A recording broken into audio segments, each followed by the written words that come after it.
కొరింథీయులకు రాసిన పత్రిక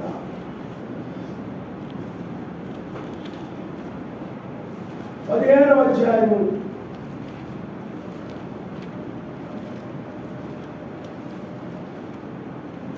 20వ వచనాన్ని మనం చదువుతున్నాం. ఇప్పుడైతే నిద్రించిన వారిలో ప్రథమ ఫలముగా మెస్సయ్య వృత్తిలో నుండి లేవబడి ఉన్నాడు. మనుష్యుడి ద్వారా మరణం వచ్చిన కనుక మనుష్యుడి ద్వారానే మృతుల పునరుద్ధారం కలిగను. చూడండి, మనుష్యుడి ద్వారానే మృతుల పునరుద్ధారం కలిగను. ఆదామునందు అందరూ ఎలాగ మృతి పొందుతున్నారు, అలాగుననే యాషోనందు అందరూ బ్రతికింపబడుదురు. అందరూ బ్రతికించబడుదురు. ప్రతివాడును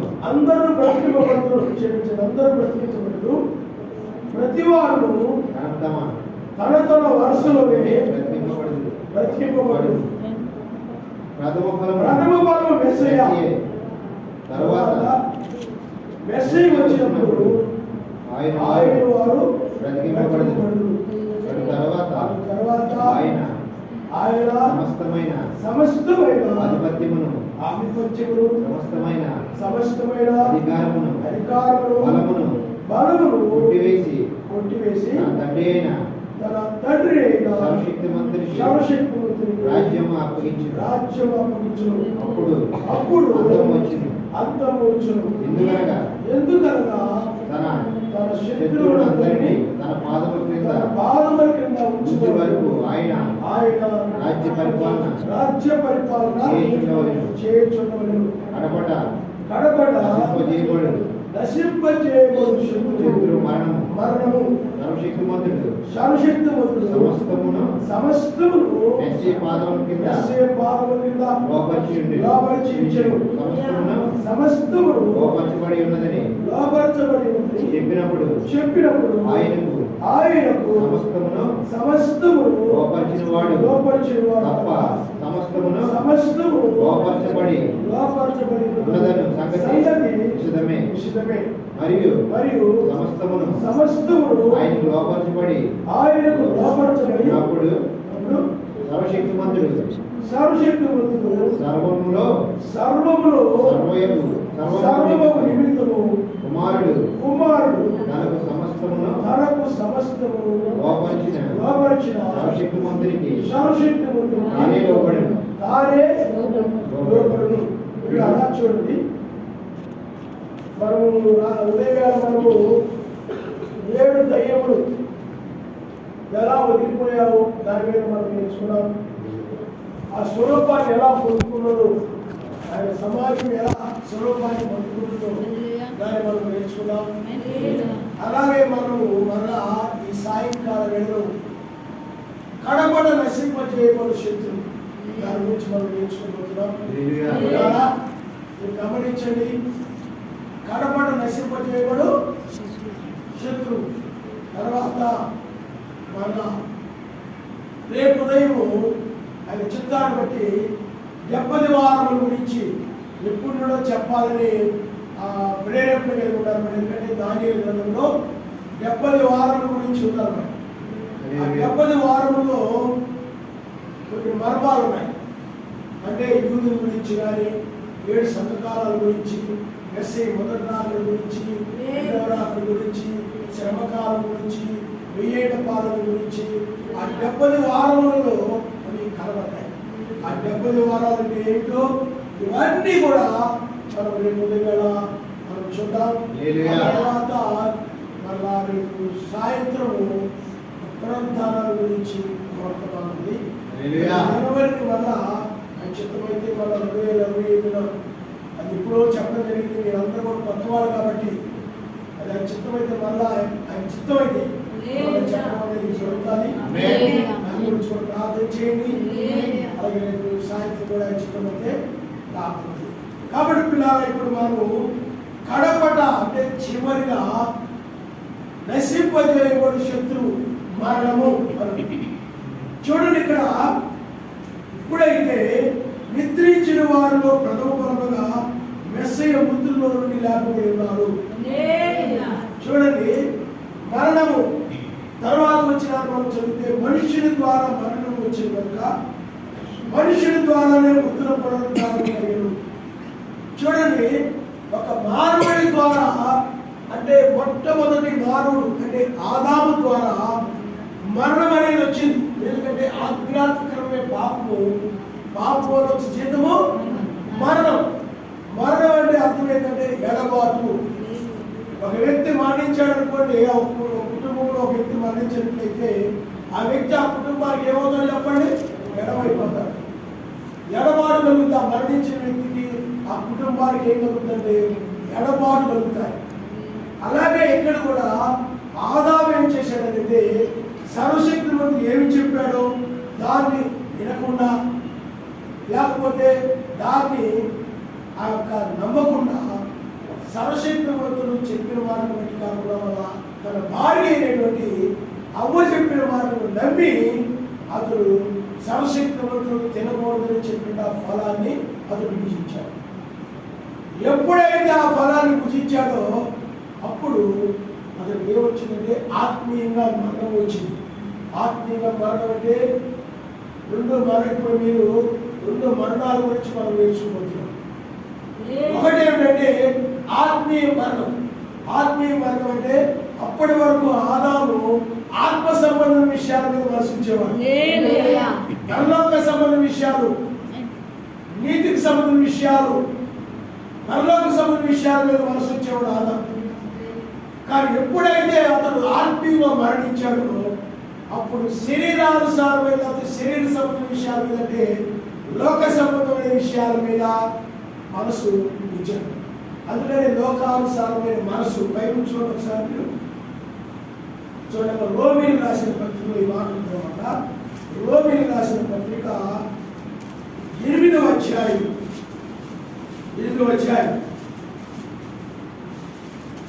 5వ వచనాన్ని మీరు ఒకసారి చూద్దాం.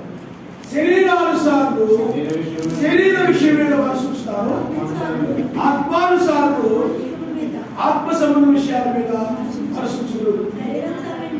శరీరానుసారమైన మనసు మరణము, ఆత్మానుసారమైన మనసు జీవమును సమాధానమైనది. ఆత్మానుసారమైన మనసు కలిగిన ఆదాము ఎలా ఉండే ఆత్మ సంబంధ విషయాలు, పరలోక సంబంధ విషయాలు వాటి మీద మనసు కలిగి ఉండేవాడు.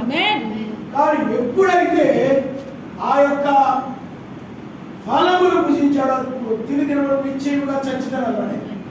అంటే నిశ్చయంగా చచ్చితారంటే వాళ్ళు చావలేదు, కానీ ఆత్మీయంగా చనిపోయారు. ఏ విధంగా చనిపోయారు అంటే వారు ఆత్మ సంబంధ విషయాల మీద వాళ్ళకి మనసు లేదు, కానీ లోక సంబంధ విషయాల మీద మనసు ఉంటుందన్నమాట. అంటే శరీర సంబంధ విషయాల మీద శరీరానుసారం, అది శరీరానికి సంబంధించి. ఎందుకంటే లోకం అంతా కూడా శరీరానికి సంబంధించింది. ఈ లోకంలో ప్రతి కూడా దేనికి సంబంధించి చెప్పండి, శరీరానికి సంబంధించింది. ఈ శరీరానికి సంబంధించిన విషయాల మీద అతను మనసు ఉంచడం ఆరంభమైంది. అదే మరణం. చాలా మంది క్రైస్తవులు మొట్టమొదటి చాలా ఆత్మీయంగా ఆత్మ సంబంధ విషయాల మీదే, భక్తి సంబంధ విషయాల మీదే, ఆరాధన మీదే మీటింగ్లు రావడం, ప్రార్థన చేసుకోవడం, వాక్యం వినడం, ఆత్మ సంబంధ విషయాలు వినడం, బైబిల్ చదువుకోవడం, పాటలు పాడుకోవడం, వాక్యం వినడం, వాక్యాన్ని ధ్యానించడం, ఇలా ఆత్మ సంబంధ విషయాల మీద మనసు ఉంచుతూ ఉంటారు. ఆ వ్యక్తి ఎక్కడైనా కానీ ఆయన ఆత్మను అతిక్రమించడం చనిపోయినట్లయితే, ఆయన దూరం అయిపోయినట్లయితే అప్పుడు ఇక అతని విషయాలు, అతని మనసు ఇక భక్తి మీద ఉండదు, ప్రార్థన మీద ఉండదు, ఆరాధన మీద ఉండదు, వాక్యం మీద ఉండదు, వాక్యం వినడం మీద ఉండదు, వాక్యం ధ్యానించడం మీద ఉండదు, ఇంకా పరలోక విషయాలు వినాలని ఆసక్తి ఉండదు.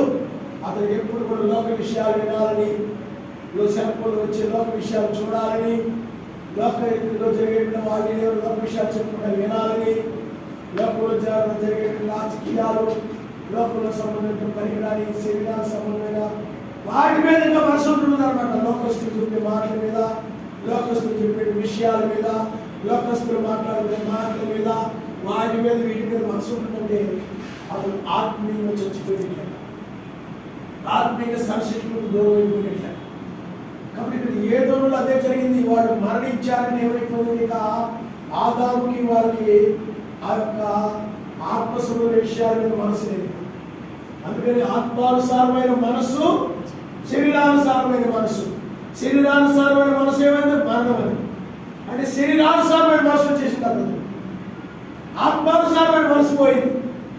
ఆత్మ సంబంధ విషయాల మీద మనసు ఉంచేవాడు ఆ మనసు పోయింది. అతనికి ఆ ఫలాలు భుజించడానికి పాపం ఆయనకి ఆదాము డబ్బు రాదని ఇంకా లోక సంబంధ విషయాల మీద ఈనాడు ఎలాగైతే లోకస్తులందరూ లోక విషయాల మీద ఎలా మనసుస్తారో ఆ విధంగా శరీర సంబంధ విషయాల మీద శరీరానుసారమైన మనసు వచ్చింది. ఇంకా అందుకని శరీరానుసారమైన మనసే మరణం అంటారు. ఇంకా మనసు వచ్చినట్టు అతను ఏమైపోయాడు చెప్పండి? మరణం అనమాట. అతను ఆత్మ సంబంధ విషయాల మీద ఉన్నంత కాలం అతనికి జీవమును సమాధానం. కానీ ఆత్మ సంబంధ విషయాల మీద పోయి అతనికి శరీరానుసారమైన విషయాల మీద ఎప్పుడైతే మనసు వచ్చేసిందో, శరీరానుసారమైన మనసు వచ్చిందో అతను మరణించాడు. ఏదో అది ఒక మరణం, ఆత్మ సంబంధంలో మరణం. రెండవ మరణం ఏమిటంటే అతను కొంతకాలం ఇన్ని సంవత్సరాలు బ్రతికి ముసలివాడి ఏ యొక్క జబ్బులో వ్యాధిలో పడిపోయి లేదా ఏదో ప్రమాదంలో శారీరకంగా మరణించడం జరుగుతుంది. ఈ విధంగా రెండు రకాలైనటువంటి మరణాలు ఉన్నాయి. రెండు రకాలైనటువంటి మరణాలు ఉన్నాయి. అయితే ఇక్కడ చూడండి, మెస్సయ్య అంటే ఈయన కడపటి ఆదాము. అదే మొదటి ఆదాము ఎవరంటే ఏదోలో ఉన్నటువంటి ఆదాము. ఆదాము ఏం చేశాడంటే పాపం వలన శరీరానుసారమైన మనసు అనే ఆ మరణాన్ని తీసుకొచ్చాడు. ఆ మరణం వచ్చింది.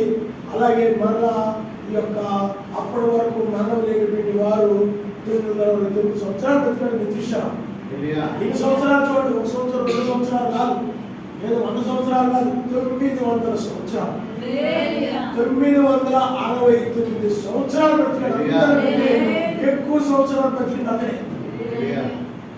అతడు కూడా కొంతకాలం ఏమైపోయి చెప్పండి, చనిపోయాడు. కానీ ఆరంభంలో మరణం అనేది లేదు. చెట్లు కానీ, పక్షులు కానీ, జంతువులు కానీ ఏది కూడా మరణం లేదు. అందువల్ల అతను మరణించడం ద్వారా అన్నిటి కూడా మరణం వచ్చేసింది. ప్రతిదీ కూడా కొంతకాలం ఉండి చచ్చిపోతాయి. జంతువులు చచ్చిపోతాయి, చెట్లు చచ్చిపోతాయి, అన్ని చచ్చిపోతాయి. అలాగే ఆదాము కూడా, అవ్వ కూడా కొంతకాలం ఉండి వాళ్ళు ఏమైపోయి చెప్పండి, చనిపోయారు. అదే మరణం. కాబట్టి ఆ మరణం నుండి విడిపించడం కోసమే 2000 సంవత్సరాల క్రితం మరలా, ఎందుకంటే మనుషుని ద్వారానే మరణం వచ్చింది కాబట్టి మరలా మనుషుని ద్వారానే పునరుద్ధానము, విజయవంతు మరణము మృంగివేయబడడం.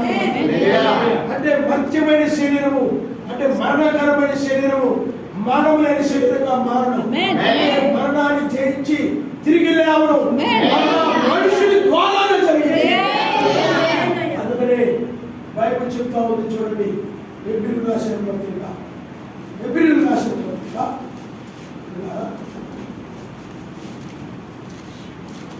2వ అధ్యాయము 14 వచ్చింది. కాబట్టి ఆ పిల్లలు రక్తమాంసములు కలిగిన వారైనందున ఆ ప్రకారమే మరణం యొక్క బలమైన వారిని, అనగా అపవాదిని మరణం ద్వారానే నశింపు చేయుటకును, జీవితకాలం అంతయు మరణ భయము చేత దాస్యములకు లోబడిన వారిని విడిపించుటకును ఆయన కూడా రక్త మాంసములను వారి ఆయనగా ఆయన ఎంత మాత్రమును దేవదూతల స్వభావం ధరించుకొనక అబ్రాహాము సంతాన స్వభావమును ధరించుకుని ఉన్నారు. చూడండి, ఆయన పిల్లలు రక్త మాంసములు కలిగిన వారైన ఆయన కూడా రక్త మాంసములు కలిగిన వారు. మరణం యొక్క బలము గల వారిని, అనగా అపవాదిని మరణము ద్వారానే నశింపు చేయాలి. మరణించడం ద్వారా ఏమో చెప్పడం, మరణ విడుదల వస్తుంది, వాడి నాశనం వస్తుంది. అర్థమైందా?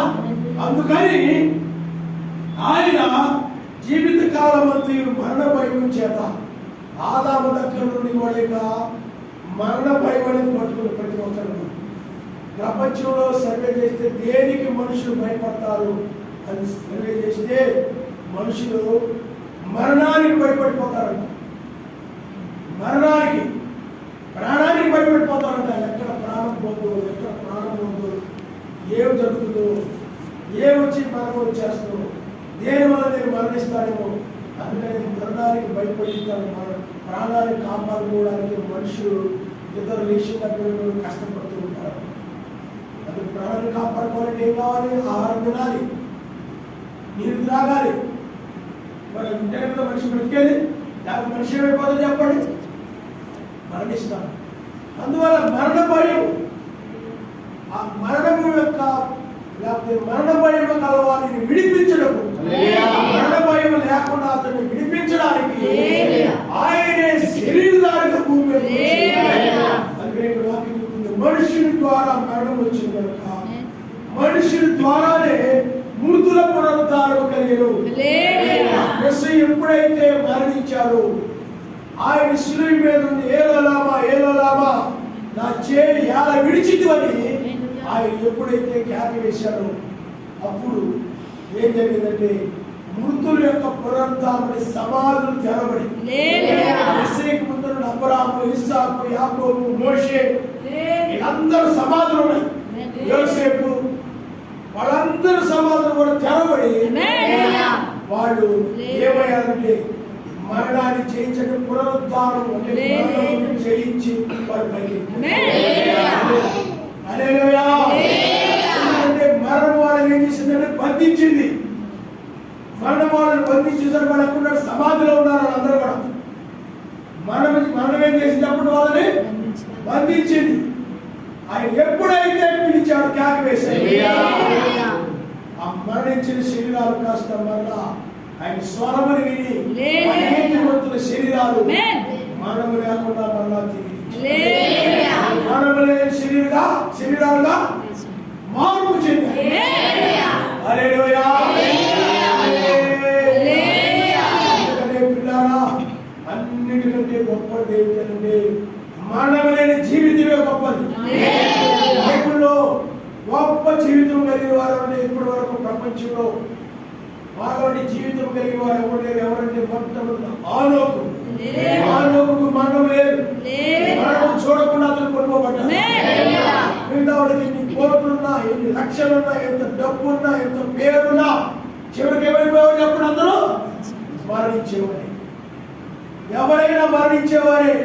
అందుకనే మరణానికి ముందు లేదు. మరణం లేకుండా జీవించడానికి ఎన్నో ప్రయాణాలు చేసినా కానీ దాన్ని కనుగొనలేకపోతున్నా. కానీ మరణం నుండి విడుదల కలిగేది, విమోచించబడేది ఆయన ద్వారా, లేకపోతే శాస్త్రవేత్తల ద్వారా, లేకపోతే రసాయన పరిశోధన చేసి వాటి ద్వారా వీటి ద్వారా మరణం లేకుండా జీవించే పని అయితే ఆయన శిలువే పడవలసిన పని లేదు. ఆయన రక్తము కాల్చవలసిన పనేమి లేదు. ఆయన మరణం లేని దాన్ని తీసుకుని రావడం కోసమే 2000 సంవత్సరాల క్రితం ఆయన మరణించి మరణం మీద అధికారం కలిగిన వాడిని చేసుకున్నాడు. ఆయన పాత నిబంధనలో ఉన్నారు. ఆయన ఏలియా ఆ కాలంలో చాలా యెజబెల్ ఉంది. చాలా మంది ఉన్నారు, డబ్బుల్లో ఉన్నారు, పేరు ప్రఖ్యాతులు కలిగిన వారు ఉన్నారు, ఎంతో తెలివితేటలు కలిగిన వారు ఉన్నారు, జ్ఞానం కలిగిన వారు ఉన్నారు. కానీ అందరూ కూడా మరణించారు. కానీ ఏలియా మాత్రమే మరణమును చూడకుండా మరణకరమైన శరీరము కాస్త మరణం లేని శరీరముగా, ఇతర శరీరముగా మార్పు చెంది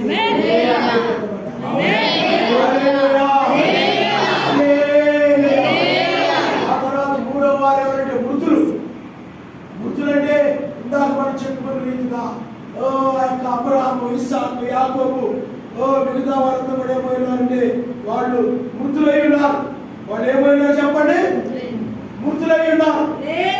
ఆ మృతులైనటువంటి వారు ఆ మెస్సయ్య శిలువ మీద కేకలు వేసినప్పుడు చెప్పండి, ఆయన కేకలు వేసినప్పుడు సమాధులు తెరవబడి పైకి వెళ్ళిపోయి ఆ పట్టణంలో అక్కడ పునరుద్ధానం జరిగింది. మూడవ పునరుద్ధానం, నాలుగవ పునరుద్ధానం దగ్గరికి వచ్చేటప్పటికి మెస్సయ్య దగ్గరికి హల్లెలూయా. యేసు కూడా ఆయన్ని చనిపోయే ముందు ఆయన చెప్పాడంటే, చనిపోయే ముందు నేను మనిషి కుమారుడు ఇలా శ్రమపడి 3వ దినాన్ని తిరిగి చూస్తాను. కాబట్టి ఆయన్ని సిలువ వేసి చంపి ఆయన సమాధిని పెట్టినప్పటికి కూడా ఆయన చెప్పినట్లుగానే 3వ దినాన మరణమును జయించి, మరణం ఆయన ఏం చేసినప్పుడు సమాధిలో వచ్చినపోయింది. ఆయన ఆ మరణాన్ని జయించి ఆ యొక్క మరణం యొక్క బలము కలిగిన వాడిని అపవాది వాడే దినంతరం అనేక మంది మరణించిన వాడే కారణం. వాడి మాటను బట్టి ఆ బలాలు తినడం వల్ల అనేక మంది మరణించారు. ఈనాడు కూడా అనేక మంది ఆత్మీయంగా చచ్చిపోవడానికి కారణం వాడి మాట వినడం వల్లే, వాడి ఆలోచన ప్రకారం నడవడం వల్లే అనేక మంది మరణిస్తూ ఉన్నారు. కాబట్టి పిల్లారా, ఇక్కడ ఏం జరిగిందనంటే, ఆయన ఎప్పుడైతే మరణాన్ని తిరిగి లేచాడో ఆయన జయశీలుడుగా ఉన్నాడు. అందుకనే మనకు ఒక ధైర్యం వచ్చింది. మరణం జయించి తిరిగి లేచి ఆయన సమాధి ఖాళీగా ఉండడం ద్వారా ఆయన ద్వారానే పునరుద్ధానం కలుగుతుంది. సమాధులు మూసివేయబడున్నాయి. ఆయన ద్వారానే పునరుద్ధానం కలుగుతుంది. ఆయనే మరణాన్ని జయించగలిగిన శక్తిమంతుడు. ఆయన ద్వారానే మనకు పునరుద్ధానం కలుగుతాదని నమ్మకము కలిగింది.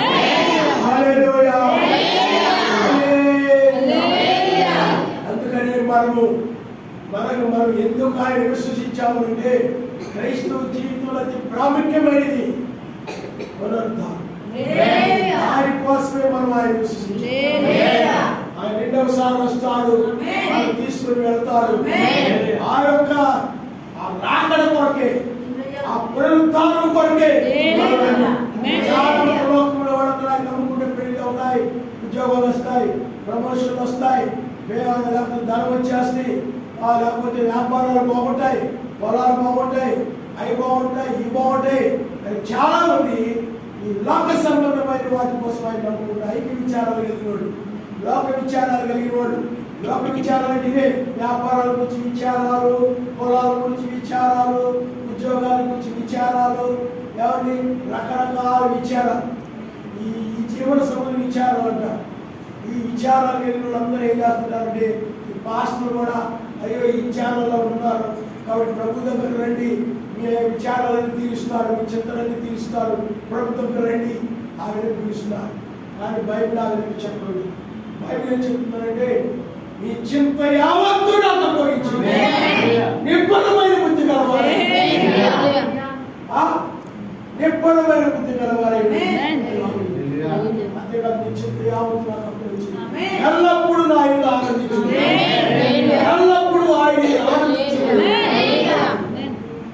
అయితే ప్రియారా, అయితే కడపట నశింపజేయబడు శత్రువు ఎవరంటే మరణం. ఈ మరణం అంటే 2 రకాలుగా మనం నేర్చుకున్నాం.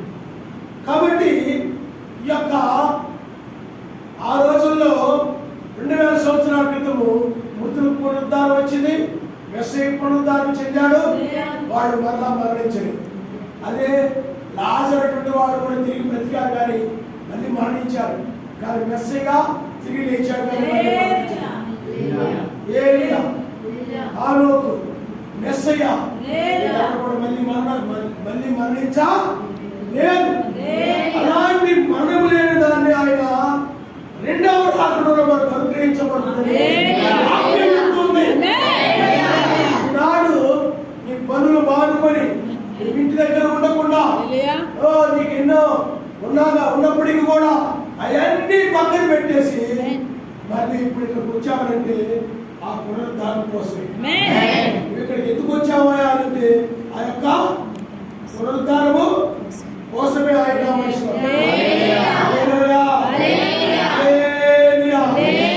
నమ్ముకుంటే నీకేం కలుగుతుంది చెప్పండి.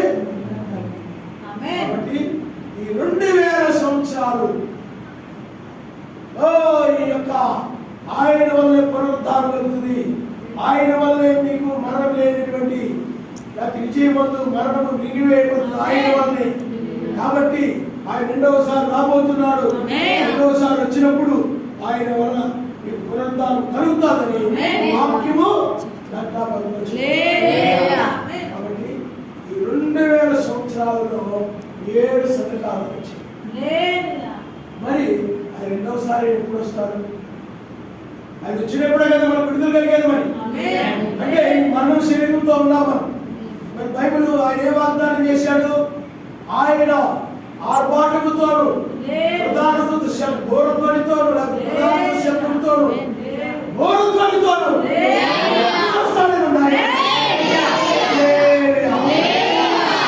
కాబట్టి పిల్లారా ఆ రాకడ కొరకు 2000 సంవత్సరాలు అనేక మంది కనిపెట్టారు. అయితే వాళ్ళ కాలంలో జరగలేదు. ఎప్పుడు వస్తాడా? మన శరీరాలు ఎలా మార్పు చెందుతాయా? ఆ యొక్క తీర్పు దినాలు మనం చూడాలి, ఆ జాబును మనం చూడాలి, ఆ గడిని మనం చూడాలి. ఎప్పుడు వస్తాడా ఆయన? ఎప్పుడు మనం ఎంతపడతావా? వాళ్ళందరూ కూడా ఏం చేశారండి? వాళ్ళందరూ కూడా నిరీక్షణతో వాళ్ళు మృతులమైనటువంటి మనం ఆయన ఇచ్చిన మన తిరిగి ఇస్తామని చెప్పారు. కాబట్టి వాళ్ళ తిరిగి ఇస్తామనే విశ్వాసంతో అందరూ కూడా మృతులయ్యారు. అయితే ఆయన ఆ కాలంలో రాలేదు. కానీ ఈ 7వ సంఘ కాలంలో ఆయన 7వ సంఘ కాలంలో ఆయన వచ్చాడు. ఆయన మీరు గమనించాల్సిన విషయం ఏంటంటే ఈ 2000 సంవత్సరాలలో 7 దూతలు వచ్చారు. 2000 సంవత్సరాలు ఎంతమంది వచ్చి చెప్పండి? 7 దూతలు అంటే ఎవరు? వర్తమానులు. ఎవరు వచ్చారు? పౌలు, ఐరేనియస్, మార్టిన్, కొలంబా, లోదా, వెస్లీ, అలాగే ఏలియా. ఏలి అంటే బ్రహ్మం. కాబట్టి ఇక్కడ 7 వర్తమానికులు వచ్చారు. 7 వర్తమానికులు 7 సంఘ కాలాల్లో 7 దూతలు ఉన్నారు. ఒక్కొక్క సంఘ కాలం అంటే ఎఫెసు సంఘ కాలానికి వర్తమానికుడు ఎవరు? పౌలు గారు. అదే మొట్టమొదటి సంఘ కాలం. అలాగే స్మరణ సంఘ కాలానికి వర్తమానికుడు ఎవరు? ఐరేనియస్. అలాగే పెర్గమ సంఘ కాలానికి వర్తమానికుడు ఎవరు? మార్టిన్. అలాగే తుయతైర సంఘ కాలం వర్తమానికుడు ఎవరు? కొలంబా. అలాగే సార్దీస్ సంఘ కాలం వర్తమానికుడు ఎవరు? లోదా. అలాగే ఫిలదెల్ఫియా సంఘ కాలం వర్తమానికుడు ఎవరు? వెస్లీ. అలాగే లవోదికయ సంఘ కాలం వర్తమానికుడు ఎవరంటే ఏది అంటే బ్రహ్మం. ఇప్పుడు మనం ఈ లవోదికయ సంఘ కాలంలో ఉన్నాం. చెప్పండి, లవోదికయ సంఘ కాలం అంటే ఈ 6 సంఘకాలాలు అయిపోయాయి. 7వ సంఘకాలంలో ఉన్నాం. 7వ సంఘకాలం వర్తమానికుడు ఎవరు? ఏలియా. మీరు ఇక్కడ ఒక విషయాన్ని చాలా జాగ్రత్తగా గమనించాలి. ఏంటంటే 7వ దూత వచ్చినప్పుడు 7 సంఘకాలాలు బయలుపరచబడ్డాయి. 7వ దూత వచ్చినప్పుడు ఏ బయలుపరచబడి చెప్పండి? 7 సంఘకాలాలు. అయితే అంటే పౌలు కాలంలో కానీ, లేకపోతే ఐరేనియస్ కాలంలో కానీ, మార్టిన్ కాలంలో కానీ, కొలంబా కాలంలో కానీ, లోదర్ కాలంలో కానీ, వెస్లీ కాలంలో కానీ 7 సంఘకాలాలు బయలుపరచబడ్డాయి. అందరూ కూడా 7 సంఘకాలాలు ఏమిటో తెలియలేదు. 7 దూతలు ఎవరో వాళ్ళకి తెలియలేదు. వాళ్ళు ఎవరు? ఎందుకంటే 7వ దూత పరుగు దినములోనే మర్మములు వెళ్ళారు, మర్మాలన్నారు, బయలుపరచబడతాయి అన్నారు. కాబట్టి 7వ దూత కాలంలో మర్మములు ఏమయ్యాయంటే తెరవబడ్డాయి. ఆయన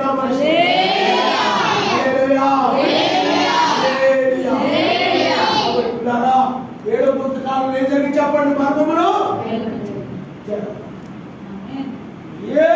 7వ సంఘకాలంలో 7 సంఘకాలాలు చేరబడ్డ 7 సంఘకాలం. అంతేకాదు ఈ 7వ సంఘకాలంలోనే 7 ముద్రలు తెరబడ్డాయి. అంటే 7వ ముద్ర దగ్గరకు వచ్చేటప్పటికి అది కొంచెం మాత్రమే బయలుపరచబడి తప్ప, కొద్దిగా వివరించుకుని ప్రయత్నం చేసే తప్ప 7వ ముద్ర పూర్తిగా బయలుపరచబడలేదు. ఈ 7వ సంఘకాలంలోనే మొట్టమొదటి సంఘకాల ముద్రలు బయలుపరచబడలేదు, 3వ సంఘకాల ముద్రలు బయలుపరచబడలేదు, సంఘకాలాలు బయలుపరచబడలేదు, 4వ సంఘకాలంలో కానీ 6వ సంఘకాలంలో కానీ బయలుపరచబడలేదు. కానీ 7వ సంఘకాలంలోనే ముద్రలు బయలుపరచబడ్డాయి. హల్లెలూయా. కాబట్టి పిల్లారా మీరు ఆలోచన చేయండి. చాలా జాగ్రత్తగా గమనించాల్సింది ఏంటి? 7వ సంఘ కాలంలో 7 ముద్రలు బయలుపరచబడ్డాయి. అంటే 7వ ముద్ర పూర్తిగా బయలుపరచబడేందుకు బ్రహ్మగారంటే ఆయన వచ్చినప్పుడు మాత్రమే బయలుపరచబడతారు. అయితే ఇక్కడ ఏంటంటే 7లో మర్మములు బయలుపరచబడుతూ వచ్చారు, ఆయన కార్యాలు జరుగుతూ వచ్చారు. అంటే ఇప్పుడు చూడండి, 7వ దూత 7వ దూత కాలంలో 7 సంఘ కాలాలు బయలుపరచబడ్డాయి. మరలా 7వ దూత కాలం 7వ సంఘ కాలంలో చూడండి, 7వ దూత కాలంలో 7 సంఘ కాలం, మరలా 7వ సంఘ కాలంలో 7 ముద్రలు బయలుపరచబడ్డాయి. అదే గట్టిగా చెప్పండి. చేతులు ముడుచుకొని ఎన్నిసార్లు కూర్చోండి, ఎన్నిసార్లు నేను ఇంత గొంతెత్తి ఇంత గట్టిగా చెప్తున్నా. అదే అని నోరు తెరిచి పెద్దగా చెప్పేవాళ్ళు గణాంక వర్తమానం చెప్తూ ఉంటే అసలు చెప్పడా ఆయన ఆ మాటలకి హల్లెలూయా ఆమేన్ అని అరిచేస్తుంటారు. కానీ ఇక్కడ ఏంటంటే ఒక మాట కలా కూర్చొని ఉంటారు, ఇంకో మాట హల్లెలూయా అని గట్టిగా తప్పులు వేసారు చేస్తుంటారు. లేకపోతే మిగతా టైంలో మెల్లగా కూర్చొని ఉంటారు. లేదా నేను హల్లెలూయా అన్నారు తప్పులు వేసి గట్టిగా చేస్తుంటారు. మీకు మీరే ఆ వర్తమానం ఏదైనా అరుస్తుంటేనే మీరు ఆత్మ పడిపోతున్నట్లు లెక్క. నేను అదే చెప్తున్నాను, ఆత్మ కదిలించబడినప్పుడు ఆ స్వరం వచ్చేది బయటికి. నీ ఆత్మ కదిలించబడేటప్పుడు ముద్రగా కూర్చొని ఉంటాం, జబ్బు పక్షిరాజులా ఉంటావు. ఆ జబ్బు పక్షిరాజు ఏం చేయాలి చెప్పండి? ఎగరలేదు, చేతులు ఆడించలేదు, నోరు ఆడించలేదు. జబ్బు వచ్చేసి నీరసం అయిపోయి అది నోరు తెరలేక, చేతులు ఎత్తలేక, గట్టిగా నడవలేక, చేతులు ఎత్తి స్థుతించలేక అది మొత్తుగా కూర్చొని ఉంటుంది. అది జబ్బు. ఎందుకంటే బైబిల్లో అది చెట్టు మీద గోడ మీద ఉండే పక్షిరాజు అనేది ఎగురుతున్న పక్షిరాజు ఎగురుతా ఉన్నాడు. కానీ అలా కూర్చొని ఎక్కడా ఉన్నాడు. ఆ మాటగా ఆమె నేను స్పందించడు. ఎందుకంటే అందుకనే ఆత్మ కలిగిన వ్యక్తి స్పందిస్తాడు. నువ్వు చెప్పట్లేదనుకో, ఆ ప్రేమను కూడా చెప్తున్నాను, చెప్పట్లేదనుకో ఈ స్వభావం ఇందని వదిలేస్తాను. కూర్చారు కాబట్టి ఎన్నిసార్లు చెప్పినా చెవిటోడు ముందు శంఖ ముందునంటే అలాగే వీళ్ళు ఇంతే వీళ్ళు మనం చెప్పినా ఏం అర్థమవుదు, వీళ్ళు ఇంకా పరిస్థితి వదిలేయడం జరుగుతాం. కాబట్టి మీరు ఆలోచించేయండి. వాక్యం ఏం చెప్తున్నారండి? 7వ సంఘ కాలంలో అంటే 7వ దూత 7 సంఘ కాలంలో అర్థమైందా? మళ్ళా 7వ సంఘ కాలంలోనే ముద్రలు తెరవబడ్డాయి. 7 ముద్రలు కానీ 7వ ముద్ర తెరవబడలేదు. 7వ ముద్ర ఏంటంటే ఆయన యొక్క రాకడ. అది బ్రహ్మాండాల కాలంలో జరగలేదు. చాలా మంది ఏం చెప్తున్నారంటే పరిచయం చేశాడు బ్రహ్మాండాలు, పరిచయం చేశాడు అంటారు. మరి బ్రహ్మాండాలు పరిచయం చేస్తే 1963లో పరిచయం చేశాడు బ్రహ్మాండాలు. మొదటి రాకలో యోహాను పరిచయం చేశాడు మెస్సీని, బ్రహ్మాండాలు కూడా అలా పరిచయం చేశాడని చెప్పి వాడు చెప్తున్నారు చాలా మంది. కానీ మొదటి రాకడ ఆయన పరిచయం చేశాడు తప్ప రెండవ రాకడ ఆయన పరిచయం చేయదు. రెండవ రాకడ పరిచయం చేస్తే మరి 1963 తర్వాత ప్రసంగాల్లో రెండవ రాకడ కూడా కనిపెడుతున్నది ఇప్పుడు చెప్పండి. చెప్పకూడదు మరి 1963 తర్వాత ప్రసంగాల్లో రెండవ రాకడ కూడా మనం కనిపెట్టుదాము, ప్రార్థించుదాము. కాబట్టి 7వ సంఘ కాలంలోనే ముద్రలు తెరవబడ్డాయి. కానీ 7వ ముద్ర దగ్గరకు వచ్చేటప్పటికి ఈ 7వ ముద్ర 7వ సంఘ కాలంలోని అంటే 7వ సంఘ కాలంలో 4 జాములు ఉన్నాయి. అస్తమయం, అర్ధరాత్రి, కోడుకు సేవ, తెల్లవారు. కాబట్టి 7వ ముద్ర ఇప్పుడు తెరవబడింది. ఇప్పుడు గమనించాలి. 7వ ముద్ర కాలంలో 7 సంఘ కాలాలు బయటపడ్డాయి. 7 ముద్రలు బయటపరచబడ్డాయి. 7వ ముద్ర దగ్గరకు వచ్చేసరికి 7వ ముద్ర ఎప్పుడు బయటపరచబడిందంటే తెల్లవారుజామున.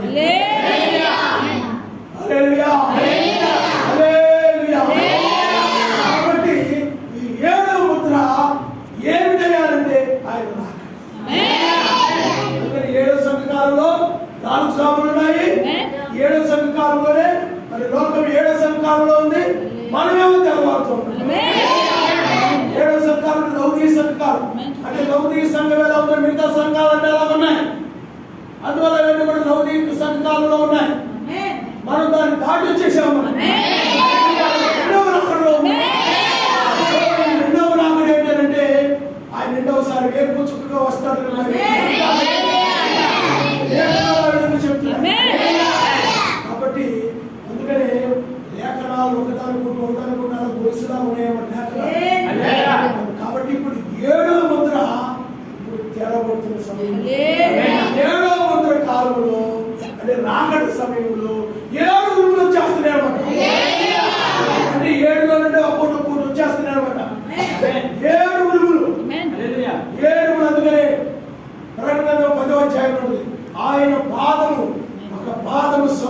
మీద, ఒక పాదము భూమి మీద, కుడి పాదమేమో సముద్రం మీద, ఎడమ పాదమేమో భూమి మీద, ఆయన ఎక్కడున్నాడు? భూమి మీద తన పాదాలు. ఎందుకంటే మనం తీసుకుని వెళ్ళడానికి. కాబట్టి ఇప్పుడు మనము 7వ ముద్ర కాలంలో ఉన్నాం.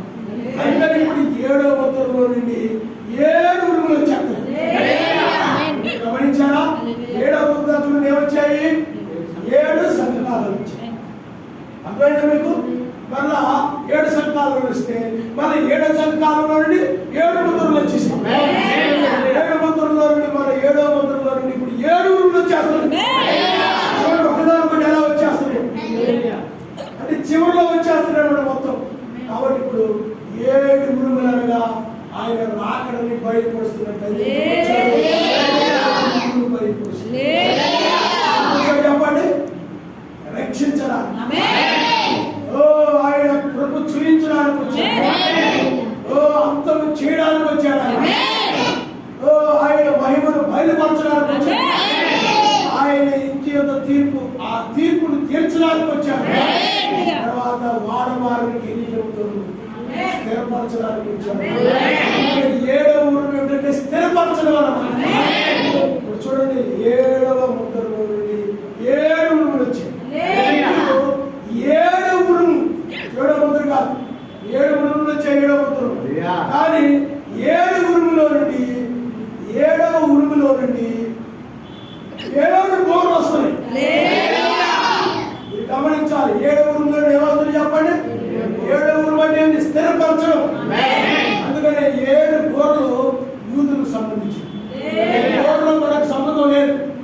ముద్రలు, సంఘకాలాలు, ఉరుములు ఇవి మనకు సంబంధించి. బోర్లు ఎవరికి సంబంధించినవి? యూదులకి. పాత నిబంధనలో బోరు ఊదినప్పుడు జనులందరూ కూడా పోయేవారు, జనులందరూ కూడా కూర్చబడేవారు బోరు మోగినప్పుడు. అలాగే 7 బోర్లు వారిని ఇశ్రాయేల్ని స్వదేశానికి చేర్చడానికి అనమాట బోర్లు. అందుకనే 4 బోర్లు ఏమై ఉన్నాయంటే ప్రకృతి సంబంధమైన, ప్రకృతి మీద జరిగినటువంటి విపత్తులకు సంబంధించినవి. అవి 4 బోర్లు. 5వ బోర్డు ఏంటంటే మొదటి ప్రపంచ యుద్ధం. మనం మత్తయి సువార్తలో మనం చూస్తున్నాం 3 అయ్యోలు. అయ్యో అయ్యో అయ్యో అని మన మత్తయి సువార్తలో ఉన్నాం. 3 అయ్యోలు. అయ్యో అయ్యో అంటే ఇంగ్లీష్ బైబిల్లో శ్రమ శ్రమ శ్రమ. అందువలన అది 5వ బోర్డు ఏంటంటే మొదటి ప్రపంచ యుద్ధం. అలాగే 6వ బోర్డు ఏంటంటే 2వ ప్రపంచ యుద్ధం. అలాగే 7వ బోర్డు ఏంటంటే 3వ ప్రపంచ యుద్ధం. కాబట్టి ఇప్పుడు చూడండి, 7వ ఉరుములో నుండి 7 బోర్లు వచ్చాయి. ఆ 7 బోర్లు ఎవరికి? మరి 7 ఉరుములు ఎవరికి? మనకు. కాబట్టి 7 ఉరుముల దగ్గరే మనం ఎంతపడతాం? అందులో 7 ఉరుములు ఏం చేస్తాడు? ఎత్తబడి విశ్వాసాన్ని ఇస్తే ఆయన ఎందుకు వచ్చాడో ఇక్కడ బయలుపరచబడినప్పుడు నిజంగా నీకేమవుతుందంటే ఎత్తబడే విశ్వాసం వచ్చేస్తాం. ఎత్తబడే విశ్వాసము వచ్చేస్తాం. ఇప్పుడు మీ ఉదాహరణ మీరు చూడండి, ఎస్ఐ భూమి మీదకి వచ్చింది. భూమి మీదకి వచ్చినప్పుడు ఆయన చూడండి, ఆయన వల్ల రోగులు స్వస్థపరచబడుతున్నారు. రోగులు స్వస్థపరచబడుతూ ఉన్నప్పుడు అవి చూసిన వాళ్ళకి ఏమనిపించిందంటే, వాడు కూడా నేను కూడా స్వస్థపరచబడిన విశ్వాసం వచ్చిందన్నమాట వాడు. మిగతా వాడు కూడా ఆయన వచ్చి స్వస్థపరచడం ద్వారా మిగతా వాడు కూడా ఏమొచ్చింది చెప్పండి? స్వస్థపరచబడిన విశ్వాసము. ఇప్పుడు కూడా ఆయన వచ్చి లోతునాలు ఎలా జరిగిందో, లోతునాలు ఎలా జరిగిందో ఇప్పుడు కూడా ఆయన అదే విధంగా తీర్పు తీర్చడానికి వాడు ఓడలోకి వెళ్ళిన తర్వాత, చదువు విడిచిపోయిన తర్వాత ఆయన ఏ విధంగా అయితే నాశనం వచ్చేసిందో, మనం ఎంతబడిన తర్వాత కూడా నాశనం వచ్చేస్తుంది. చూసినప్పుడు ఈ వర్తమానం ఏమొస్తుందంటే విశ్వాసం వస్తుంది. ఏమైనా విశ్వాసం చెప్పండి? ఆయన ఎత్తబడే నమ్మకమైనటువంటి విశ్వాసం. లోకం మొత్తం కాబోతుంది అని రక్షించబడే సమయమే, రక్షించబడే సమయమే. వాడు కూడా హిందూ దినములు వేకువజామున రక్షించబడ్డారు. హిందూ దినములు ఉన్నాం, వేకువజామున ఉన్నాం. మనం కూడా రక్షించబడే సమయమని ఏమొస్తుంది? విశ్వాసం కలుగుతుంది. ఈ వాక్య వినడం వలన కష్టపడి విశ్వాసం ఆ రోజుల్లో మెస్సీ కూడా హిందూ దినములు వేకువజాములు 3వ దినాలు తిరిగి లేచాడు. అదే దినములు, అదే జాములు, అదే గడిలో ఉన్నాయి. మనము కూడా ఇప్పుడు కష్టపడి విశ్వాసం, అదే పునరుద్ధార విశ్వాసం. కాబట్టి ఇప్పుడు విజయవంతు మరణము మింగివేయబడే కాలం వచ్చింది. 7వ దూత వర్తమానమే ఆర్భాటం. 7వ దూత వర్తమానం ఏంటి చెప్పండి? ఆర్భాటం. మరి వేకువచుక్క వర్తమానం ఏంటి? ప్రధాన దూత శబ్దమును అలాగే కోణధ్వని. ఈ వేకువచుక్క వర్తమానం మృతులని, ప్రధాన దూత శబ్దం అంటే మృతులు కాకుండా, కోణధ్వని సజీవుని, మృతుల్ని సజీవులు లేపేటువంటి ఈ వర్తమానమే వేకువచుక్క వర్తమానమే. ఇప్పుడు 7 ఉరుముల ద్వారా మనకేమవుతుందంటే 7 ఉరుముల ద్వారా 7 ఉరుముల గురించి వినడం ద్వారా మనకు ఎత్తబడే విశ్వాసం అంటే శరీరం మార్పుకు క్షయమయ్యే లోకాన్ని విడిచి అక్షయతను ధరించుకుని ఎత్తబడ్డారు కావాలి శక్తిని మనం 7 ఉరుములు వాటి వాటి శబ్దములు కలుగుగా యోధాపుత్రుడు సింహము గర్జించి ఉండగా 7వ ముద్ర. అందుకని 2వ పేతురు రాసిన పత్రికలు మీరు చూసినట్లయితే అక్కడ పూర్తి బైబిల్ ఉందన్నమాట. 2వ పేతురు రాసిన పత్రికలు. అందుకని అక్కడ 8 సంపూర్ణాలు ఉంటాయి. పిరమిడ్ ఉంటుంది, వేకువచుక్క ఉంటుంది. అర్థమైందా? అందుకని 2వ పేతురు రాసిన పత్రిక 7వ ముద్ర. 7వ ముద్ర కావాలంటే మీరు ఒకసారి చూడండి. 2వ పేతురు రాసిన పత్రిక 1వ అధ్యాయం చూడండి ఒకసారి.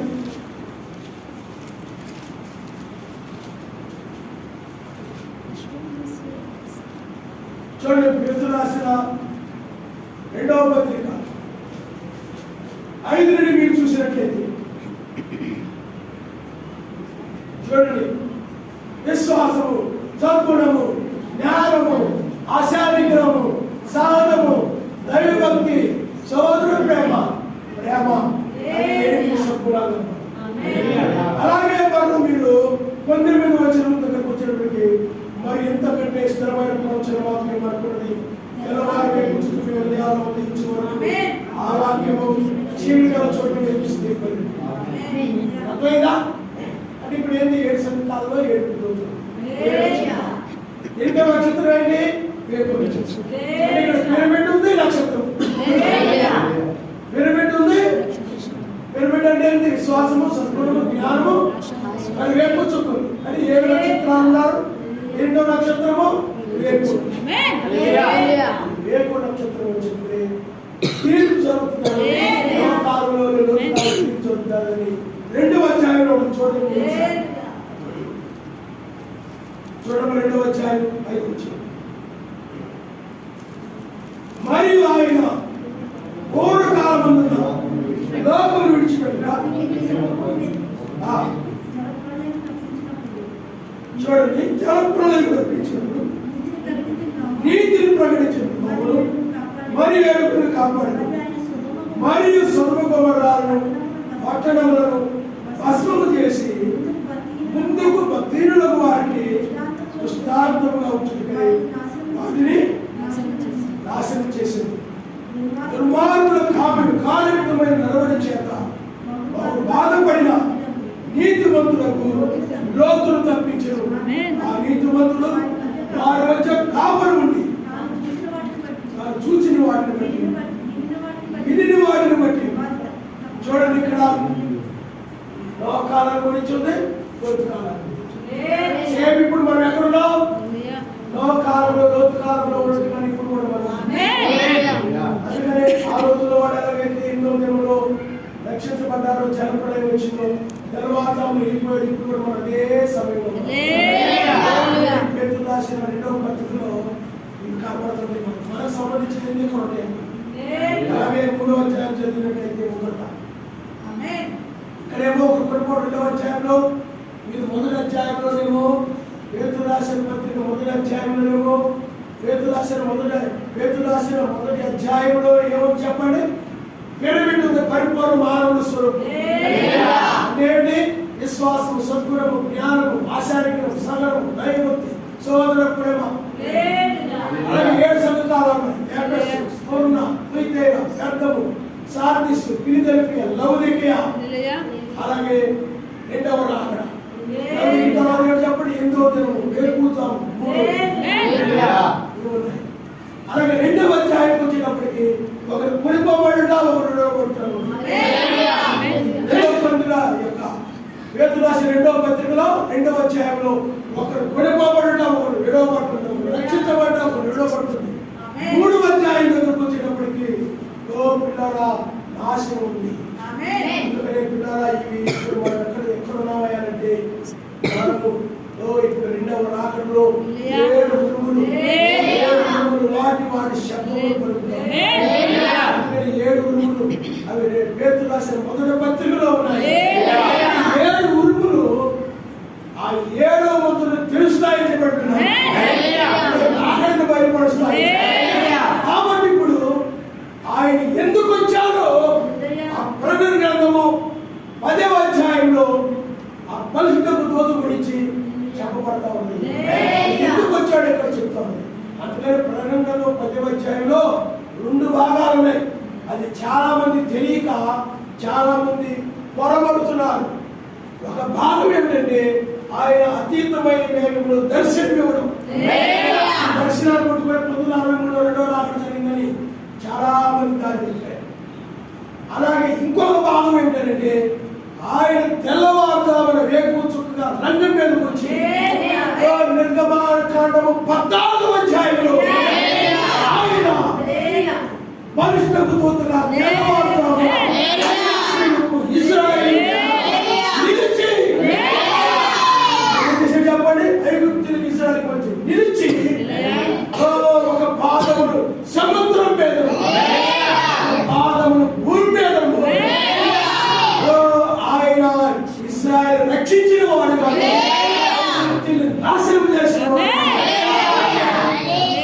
అదే మనము ఈ యొక్క పేతురు రాసిన 2వ పత్రికలో అదే మనం చూస్తున్నాం.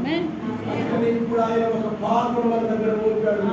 ఒక పాదమునేమో రోమా సామ్రాజ్యం మీద మోపాడు. అందుకనే ఎర్ర సముద్రము, అదేవిధంగా రోమా సామ్రాజ్యం కూడా రక్తం చేత మొత్తిల్లి ఉంది. అనేక మంది ప్రవక్తలను చంపింది, క్రైస్తవులను చంపింది. అది మొట్టమొదటి కూడా అది రోమన్ మొట్టమొదటి అన్య రాజ్యంగా ఉండేది. అది ఒక విగ్రహారాధన ఇలాంటి వాటి రాజ్యంగా ఉండేది. ఆ తర్వాత అది ఏమైపోయిందంటే అదే రాజ్యము మన మెస్సీని నమ్మి కాన్స్టంటైన్ చక్రవర్తి కాలంలో మెస్సీని అంగీకరించి అది పోపు రాజ్యంగా మారి రోమన్ క్యాథలిక్ సంఘంగా పిలువబడతా ఉంది. అందుకనే రక్తం వచ్చాక ప్రకటన 17వ అధ్యాయంలో రక్తం వచ్చాక మత్తిల్లు. కాబట్టి ఒక పాదం ఆయన అక్కడ మోపాడు. దాన్ని నాశించే, దాని రాజ్యాన్ని నాశించాడు. 70 వారాల్లో కొన్ని విషయాలు 70 వారములు అనేటువంటి వర్తమానం వైపు ఈ విషయాలను మనం చూస్తాం. కాబట్టి పిల్లలకి వచ్చేటప్పటికి ఆయన మన దగ్గర ఆయన పాదం మోపాడు. రక్షించేవాడుగా నాశనం చేయవాడుగా ఇప్పుడు మనం రక్షించి రోమా సామ్రాజ్యాన్ని ఇజ్రాయెలు మనం రక్షించి అప్పుడు రోమా సామ్రాజ్యాన్ని నాశనం చేస్తాం. ఇప్పుడు మనల్ని ఈ 7 ఉరుముల ద్వారా ఆయన ఏం చేస్తున్నాడండి, ఆయన ఎందుకు వచ్చాడు బయలుపరిచి మనల్ని రక్షిస్తున్నాడు. కాబట్టి ఇప్పుడు విజయమందు మరణం వేయబడే కారణి మొదటి పునరుద్ధారము 6వ కాలము, 2వ పునరుద్ధారము ఏలియా శరీర మార్పు అంటే మరణకరమైన శరీరం కాస్త మరణమైన శరీరం. ఏడవ వాడము ఆలోకనుడు. ఏడవ సంఘకాలంలోనే మన శరీరాలు మారుతాయని. అలాగే ఏలియా మరణం చూడకుండా కొనుకోబడ్డాడు. 3లో నుండి 6 వైపు. కాబట్టి అది 2వ పునరుద్ధానం. 3వ పునరుద్ధానము మెస్సయ్య శిలువ మీద కేక వేసినప్పుడు సమాధులు తెరబడి, మన పితరులు సమాధులు తెరబడి, మోషే అలాగే యెహోషువ అలాగే దానియేలు మిగతా వాళ్ళందరూ శరీరాలను కూడా ఆ సమాధులను శరీరాలను బయటకు వచ్చింది. అది 3వ పునరుద్ధానం. 4వ పునరుద్ధానం మెస్సయ్య జయించి మహిమ శరీరంతో పిల్లలు 40 రోజుల వరకు కూడా కనబడుతూ తర్వాత ఏమై చెప్పడాయా ఆరోహణమయ్యాడు. ఇప్పుడు జరిగేటువంటి పునరుద్ధానం ఏంటంటే ఇది 5వ పునరుద్ధానం. మొత్తం 6 పునరుద్ధానం ఉన్న బైబిల్లో. 6వ పునరుద్ధానం ఏంటంటే మోషే ఏలియా వారిని చంపేసినప్పుడు ఎక్కడ స్వర్గం పడినప్పుడు వాడు తిరిగి మరలా బ్రతికి వెళ్ళిపోతారు బైబిల్. ఇప్పుడు మనం 5వ పునరుద్ధానం ఇక్కడ విజయవంతు మరణము మింగివేయబడే సమయంలో ఈ యొక్క మరణించే శరీరం అందుకని అనేక మంది మరణించవచ్చు. కానీ సజీవులు అనబడిన వారు ఉన్నారంటే ఆయన విశ్వాసం కలిగిన వారే సజీవులు. నిజమైన వర్తమానం నమ్మిన వారే సజీవులు. ఆయన యొక్క వధువని బైబిల్. ఈ యొక్క నిద్ర మేలుకొని వెళ్ళదు మెస్సయ్య మరి తెల్లవారుజామున ఉరుములు వినబడుతున్న సమయంలో ఈ ఉరుముల వలన నీవు ఈ వర్తమానం వలన వీటి వలన విశ్వాసం కలుగుతుంది. చూడండి, ఆయన గురించి ఒక వర్తమానం విన్నప్పుడు ఆ రోజుల్లో మొదటి రాకడలో ఆయన స్వస్థపరిచిన వార్త విన్నప్పుడు నేను ఆ మాటను బట్టి వాళ్ళని నేను కూడా స్వస్థ పొందాలని వాళ్ళకి నమ్మకం కలిగి పొందారో ఈ వాక్యమును బట్టి నీకేంటి ఎక్కబడాలి కురుపబడే సమయము వర్తమానాన్ని బట్టి ఎత్తబడే విశ్వాసం రూపాంతరం పొందడానికి కావాలి, శాశ్వతమైన స్వస్థత పొందడానికి కావాలి. వాక్య వినడం విశ్వాసం, వాక్య వినడం వల్ల నీ శరీరం మారడానికి కావాల్సిన విశ్వాసం, నీ శరీరాన్ని మార్పు చెందడానికి కావాల్సిన విశ్వాసము. శరీరం మార్పు అంటే ఎవరు చెప్పండి? క్షయమైన దాన్ని విడిచి దూతల మాటలు ఎప్పుడైతే లోతు వాడు విన్నారో వాడికి ఏం కలిగిందంటే వాళ్ళకి క్షయమయ్యే లోకాన్ని విడిచి, క్షయమయ్యే స్వతంత్రమని విడిచి నాశనం లేనిదే ఆ పర్వతం మీద ఆ ప్రాంతానికి వెళ్ళాలని చూడండి వాళ్ళ ఒక నమ్మకం కలిగి అనగా దూతల మాటలు నమ్మకాన్ని బట్టి వాళ్ళు ఏం చేశారంటే అంటే వాడు నశించే దాన్ని విడిచి నాశనం లేని దాన్ని కూడా ఈ యొక్క వర్తమానాన్ని బట్టి నువ్వు విశ్వసించిన దాన్ని బట్టి నశించే ఈ లోక సంబంధమైన దానిని ఉదయంలో విడిచిపెట్టి నాశనం లేనటువంటి ఆ రాజ్యాన్ని నువ్వు ధరించి శరీరం మార్పు చెందిపోయిన వర్తమానం వినడం వల్ల క్షయమయ్యే లోకాన్ని విడిచిపెట్టి క్షయము కాని దాని రాజ్యమే దాన్ని ధరించుకొని అప్పుడు ఈ శరీరం మార్పు చెందిపోయి. ఎందుకంటే నువ్వు నమ్ముతున్నావు అంతం కాకపోతే నమ్ముతున్నావు అంటే లోతున్నాడు అనుకోండి, సొదొమ గొమొర్రా నాశనం కాకపోతే నమ్ముతున్నాడండి. ఆ నమ్మకాన్ని ఆ యొక్క విశ్వాసాన్ని క్రియాపూర్వకంగా చూపించాడు.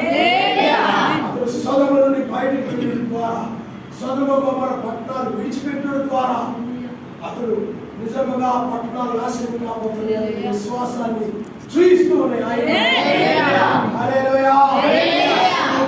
విడిచిపెట్టకుండా, ఆశ విడిచిపెట్టకుండా, ఆపేక్ష విడిచిపెట్టకుండా నేను విశ్వాసం కలిగి ఉన్నానంటే అందులో ఈ వర్తమానం వినడం వలన ఈ వర్తమానము క్షయమయ్యే లోకం మీద నీ మనసును కాకుండా అక్షయమైనటువంటి నాశనం లేని దాని నీ మనసుని వర్తమానం వినడం వలన నీలో ఒక మార్పు కలుగుతారు. హృదయం మారితేనే పరిశుద్ధ దూత ఆ యొక్క ఇజ్రాయెల్ ఐగుప్తు నడుము ప్రవేశించాడు సముద్రం దగ్గర. కానీ ఇప్పుడైతే నీ హృదయంలో ప్రకాశిస్తుంది. ఎందుకంటే హృదయంలో ఆనాడు ఎలాగే ఐగుప్తు సైన్యము ఇజ్రాయెల్ దగ్గర రాకుండా ఆయన ఎలాగైతే తరివేశాడు, అలాగే లోకము నాశనమయ్యే లోకము, కాల్చివేయబడే లోకము హృదయంలోకి రాకుండా ఈ వర్తమానము ద్వారా ఆయన ఏం చేస్తాడు చెప్పండి? ఓ లోకము రాకుండా ఆయన కేడుగా ఉంటాడు. రాకుండా ఆయన డాలుగా ఉన్నాడు, కేడుగా ఉన్నాడు. నీ హృదయానికి ఆయన కేడుగా ఉంటాడు. హృదయం శుద్ధిగా ఉంటుంది. ఈ శుద్ధి గల వారు దగ్గర వారు ఆయన చూస్తారు.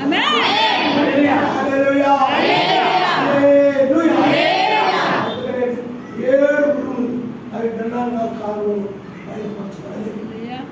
అందుకనే ప్రకటనలో వెలుపట రాతను లోపల రాతను కలిపి పుస్తకం ఉన్నది.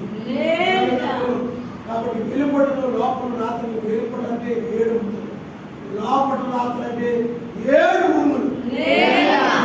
ఈ 7 ఉరుముల ద్వారా మనము మరణమును జయించి మరణము లేని శరీరముతో మనం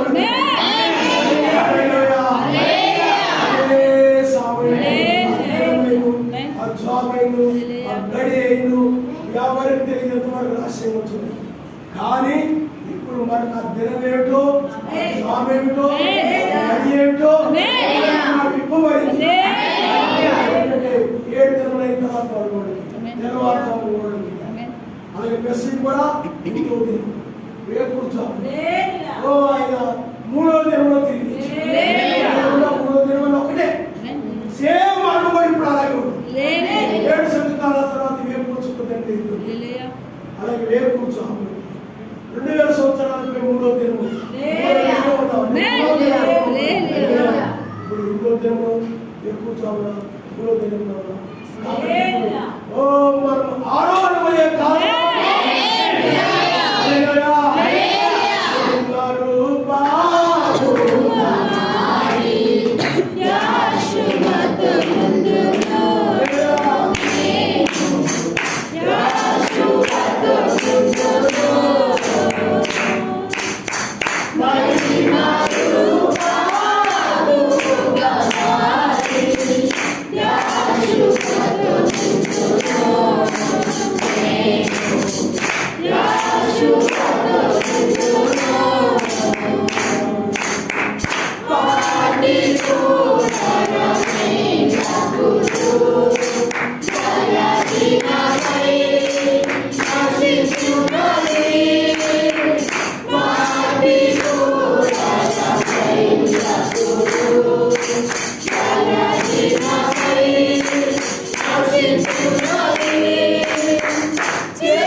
మన యొక్క ఇప్పటివరకు యాత్రికులుగా ఉన్నాము. మన దేశం నుండి వేరే దేశానికి సంబంధించిన వారు ఇక్కడ ఉన్నాము. ఇప్పుడు మనం ఇక్కడ దీన్ని వదిలేసి మన దేశానికి మనం వెళ్ళబోతున్నాం. మనం యాత్రికులుగా ఉన్నాం కానీ శాశ్వతమైన రాజ్యంలో మనము ఉండబోతున్నాం. దానికోసమే 3 యూదుల వలె, దానియేలు వలె, ఏలీయా వలె, చివరి కాలంలో మోషే వలె అందరి వలె మనం చివరి కాలం నిలబడాలి. ఎందుకంటే ఆ పునరుద్ధానాన్ని చూడాలంటే వాక్యాన్ని ఏం చేయాలి చెప్పండి? ఇప్పుడు అనేదే చెప్తున్నాడు. క్షయమైన లోకము క్షయమైపోతుంది, క్షయమైన నశించేది. అక్షయమైనది, నాశనమైనది. కాబట్టి పిల్లారా, అందుకని బైబిల్ చెప్తుందంటే పూర్తిగా పూర్వ సువార్త ప్రకటించబడను, అటు తర్వాత అంతం వచ్చింది. కాబట్టి ఇప్పుడు మనం ఎక్కడ అంతంలో ఉన్నాం, పూర్తిగా పూర్వ సువార్త ప్రకటించడానికి లోపం ఉంచబడింది. మనుషులు ఉంచబడ్డారు. మనుషుల్ని నాశనం చేస్తే సువార్త ప్రకటించడానికి అవ్వదు. సువార్త ప్రకటించకపోతే రేపు మాకు సువార్త ఆయన చెప్పలేదని ఆయన మీద నేరం మోపుతారు. అందుకని సువార్త ప్రకటించడానికే ఇది 2000 సంవత్సరాలు. ఎందుకంటే బైబిల్ ప్రకారంగా మనకి ఇవ్వబడిన సమయం 2000 సంవత్సరాలు. వచ్చినంత ముగింపులో ఉన్నారు. 2000 సంవత్సరాలు అయితే పిల్లారా, ఎంతో ముగింపు, ముగింపు. ఎందుకంటే ఎక్కువలో భూమి మీద యాత్ర ముగించి వెళ్ళిపోయారు. ఎన్నో దినములు అలాగే వెళ్ళిపోయారు. 2వ దినములు అలాగే 3వ దినములు.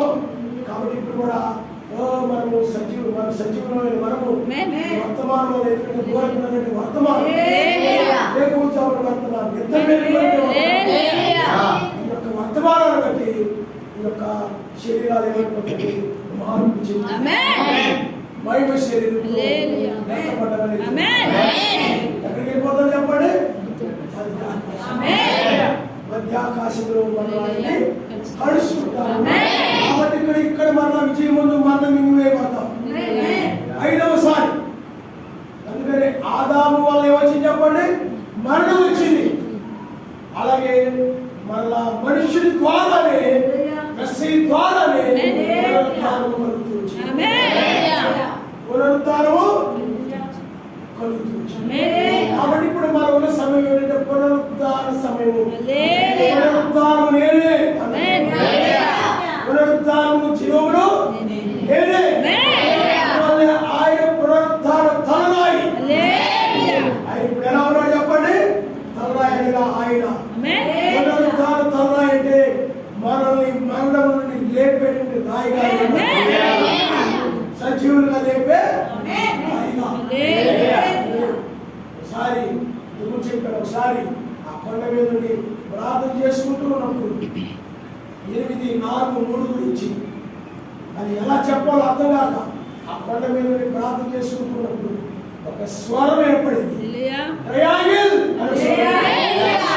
చదువుకున్నోడు ఎవరు లేరు, ఆ కొండ మీద ఎవరు లేరు. అటు ఇటు అటు తిరిగి చూసాం. మరి మేము బ్రదర్ అందరూ వెళ్ళాం. ఆ కొండ దగ్గర ఎక్కడో దిగులు ఎక్కడో ఉన్నారు. కొండ మీద ఎవరు ఉన్నారా? ఉన్నా కానీ అక్కడ ఉండేవాళ్ళు ట్రయాంగిల్ అవ్వాల్సిన అవసరం లేదు. అక్కడ ఎవరు కూడా తర్వాత అక్కడ కింద ఉండేవాళ్ళు అందరూ గుడిసెలు వేసుకొని అడుగుండేవాళ్ళు అక్కడ అందరూ ఆ స్వరం ఏర్పడింది. అప్పుడు నాకు ఆ మర్మం బయటపరచబడింది. చాలా సార్లు నేను ఆ పిరమిడ్ పై తలరాయి ట్రయాంగిల్లో బ్రెన్నాన్ గారు గీటు చూశాను అనమాట. ఎందుకంటే బ్రెన్నాన్ గారు అరణ్యంలో ఉన్నప్పుడు ఒక సుడిగాలు వచ్చేసింది అనమాట. సుడిగాలు వచ్చేసి ఆ కొండ మీద ఉన్నటువంటి ఆ రాళ్ళని కూడా ఏమైపోయిందంటే ట్రయాంగిల్లో చెక్కబడ్డాయి మొత్తం కూడా. ట్రయాంగిల్లో చెక్కబడ్డాయి మొత్తం. అందరూ బ్రెన్నాన్ గారు పిరమిడ్ పై కాజా పిరమిడ్ అంటే మీరు ఈజిప్ట్ దేశంలో పిరమిడ్స్ ఉంటాయి. అది ఆనోకు కట్టాడని బ్రెన్నాన్ గారు చెప్పారు. ఆనోకు కాలంలో కట్టబడి ఆనోకు వాటిని కట్టాడు. తలరాయి పెట్టలేదట. ఇప్పుడు ఆ తలరాయిగా మెసేజ్ వచ్చాడు. బ్రెన్నాన్ గారు ఏం చేశారంటే ట్రయాంగిల్ని ఇలా గీశాడు. కానీ నేను చాలాసార్లు చూశాను, కానీ తలరాయి అనే అవగాహన అన్ని కలదు. ఎప్పుడైతే ట్రయాంగిల్ అనే స్వరం ఏర్పడిందో అది గుర్తుకొచ్చింది అనమాట. అప్పుడు 8 ఒక కోణంలో 8, ఇంకో మూల 4, ఇంకో కోణంలో 3. 8:4:3 మెస్ అయ్యారు. ఇంకో దినంలో రాత్రి 4వ జాములో పునరుద్ధానం చెందారు. పునరుద్ధానం రాయిగా 8వ దినములో ఆ దినమైన జామైన గడియని ఎవరు తెలియదు. కానీ నేను వచ్చాను తెలుసు. అందుకే ఎవరికి తెలియదు. ఆయన వచ్చారు కాబట్టి ఆ దినము ఆ జాము గడియ తెలుసు. దశరాశపతిలో ఆ కాలం గురించి, ఆ సమయాల గురించి చాలా లేఖనాలు చూడాలి. ఆ దినము దొంగ వల్ల మీ మీదకి వచ్చుడుకు మీరు చీకట్లో ఉన్నవారు కాదు, అమలు సంబంధులు, తెలుగు సంబంధులు. అందువల్ల ఆయన రాకడ మనకు దొంగ వల్ల లేదు.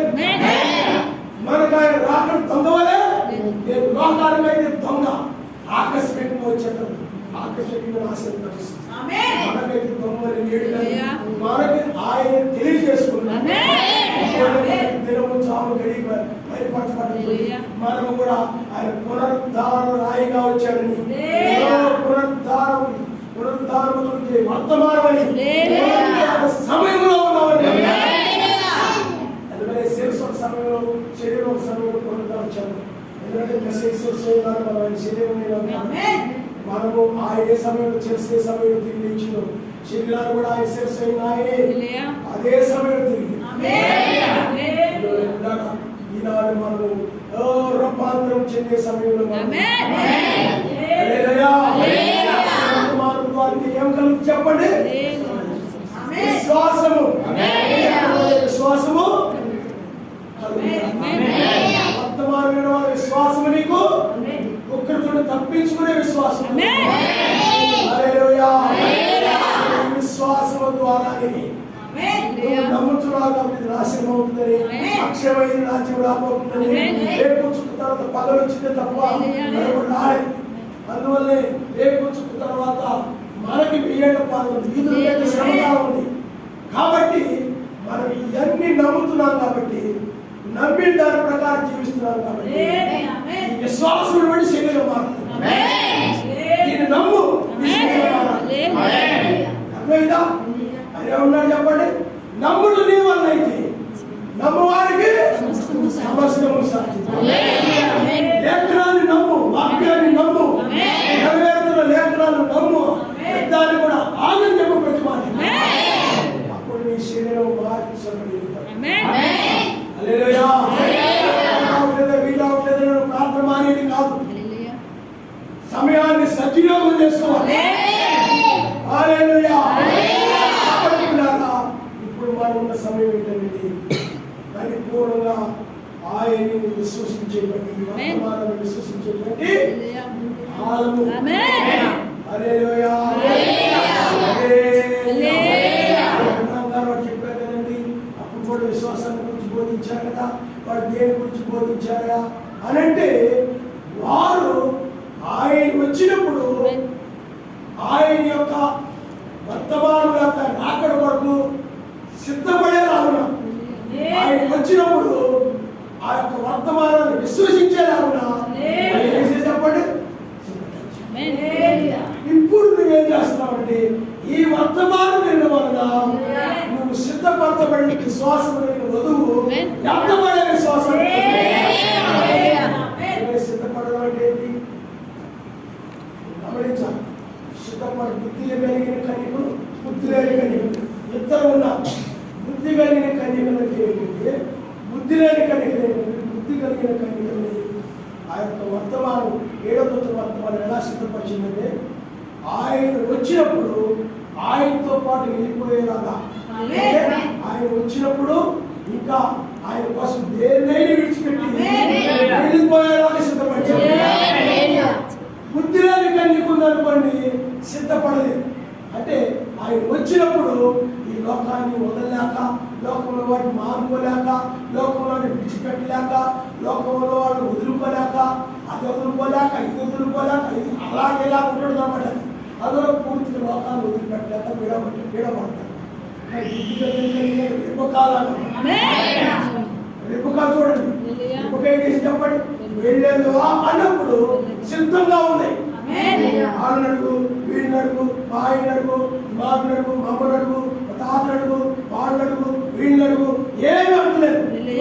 వెళ్ళేదను సిద్ధంగా అంటే ఆయన కోసం దేన్నైనా, ఎవరినైనా, ఏ బంధువులైనా, ఏ తల్లిదండ్రులైనా, ఏ అన్నదమ్ములైనా, పిల్లలైనా, భార్యనైనా, భర్తనైనా, దేన్నైనా కూడా, ఏటినైనా కూడా ఆయన కోసం వదిలిపెట్టి, లోకాలైనా, లోకంలో డబ్బులైనా, లోకంలో ఆస్తులైనా, దేనైనా కూడా ఆయన విడిచిపెట్టి ఆయనతో పాటు ఇల్లు సిద్ధపడి చూసారా? ఆమె సిద్ధపడిన ఆయన కంటే ఎక్కువగా దేన్ని ప్రేమిస్తారు. సిద్ధపడిన సిద్ధపడని వధువనంటే ఆమె లోకాన్ని ప్రేమిస్తూ ఉంటారు. ఆయన వచ్చినప్పుడు వీటిని లోకంలో వాటి డబ్బుని, ఆస్తిని, పేరుని, వ్యాపారాన్ని, లోకంలో స్నేహితుని, లోకంలో బంధువుని, ఇంట్లో వాళ్ళని వీళ్ళని ఎవరు కూడా వదులుకోలేక వాళ్ళు. ఎందుకంటే లోకం మొదటి సిద్ధపడిన మొదలు ఏంటంటే విన్నారంట, వెనకతోటి చూపించగా లోకమును ప్రేమించారు. ఈమె వెనకతోటి చూస్తున్నారు బుద్ధి లేని కనుక లోకమును ప్రేమిస్తుంది కనుక వదలలేకపోతుంది, ఆయనతో రాలేకపోతుంది అనమాట. కానీ అది బుద్ధి కలిగిన కనికైనట్లయితే ఆయన్ని తప్ప మరి లోకమును వాటిని ఆయన కంటే ఎక్కువగా ప్రేమించండి. ఎవరి దేశం వచ్చామని చెప్పడం లేదు, ప్రేమ కలిగి ఉండాలి అందరితో, కానీ అందరికంటే ఆయన ఎక్కువ. ఎందుకంటే ఆయన తలరాయి. తలరాయి అంటే తల అంటే హెడ్ అంటే ప్రధానమైంది. అంబేద్కర్ అంటారు, అంబేద్కర్ అంటే చెప్పండి ప్రధానోపాధ్యాయుడు. ఆ స్కూల్ అంతటి కూడా ఆ ప్రధానోపాధ్యాయుడు తలరాయిగా ఉంటాడు. అది లోకరీతిగా ఉంటుంది. మనకు తలరాయి ఆయన. మొదలుగా నువ్వేం చేయాలి చెప్పండి, ఆయన ప్రేమించేవాడు అనమాట.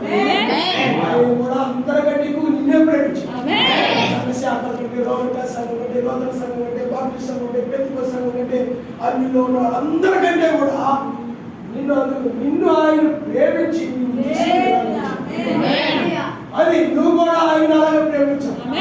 ఎందుకంటే ఆయన యొక్క వధువు 1000 ఏళ్ల పాలనలో ఒకరి పట్ల ఒకరు ప్రేమ కలిగి 1000 ఏళ్ల పాలనలో ఆ విధంగా జీవిస్తారు.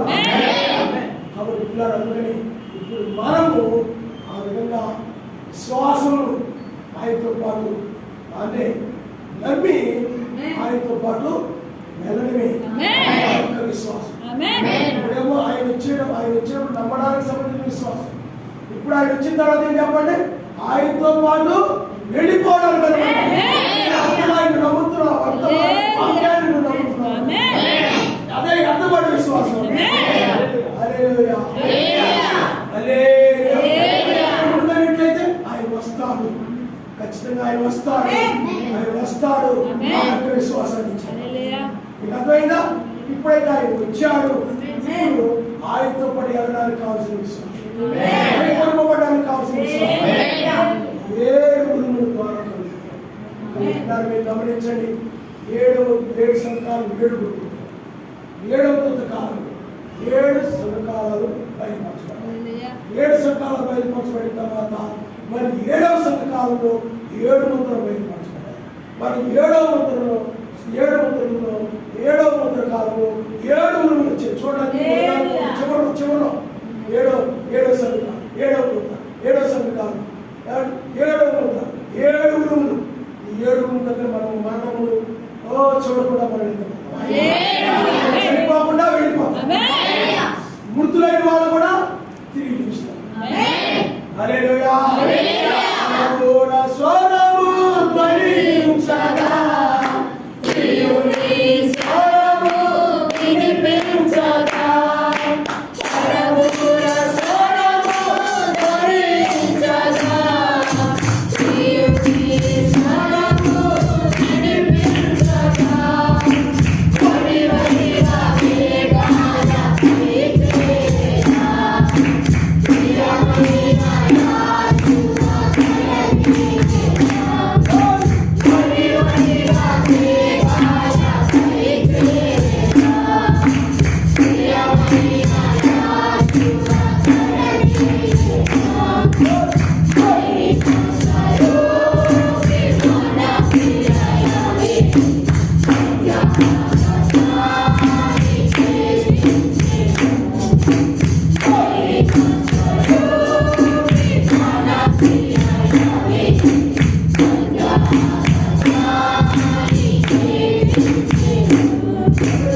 శరీరము పురుగులు కూడు.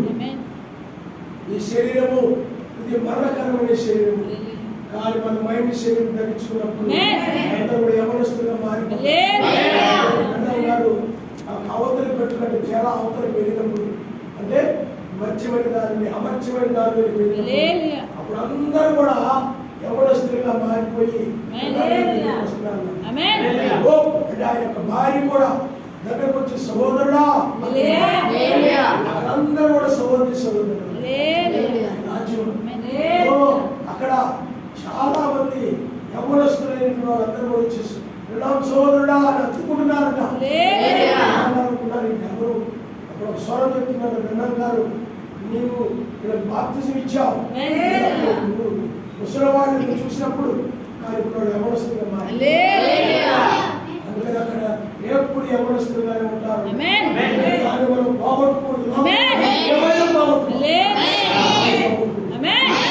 రాజ్యాలు పోగొట్టుకోకూడదు. అక్కడ మరణం లేదు, వ్యాధులు లేవు, ఆసుపత్రులు లేవు, అవసరం లేదు, ఏం అవసరం లేదు. అతి గొప్ప దానిని రెండవసారి ఇచ్చాడు.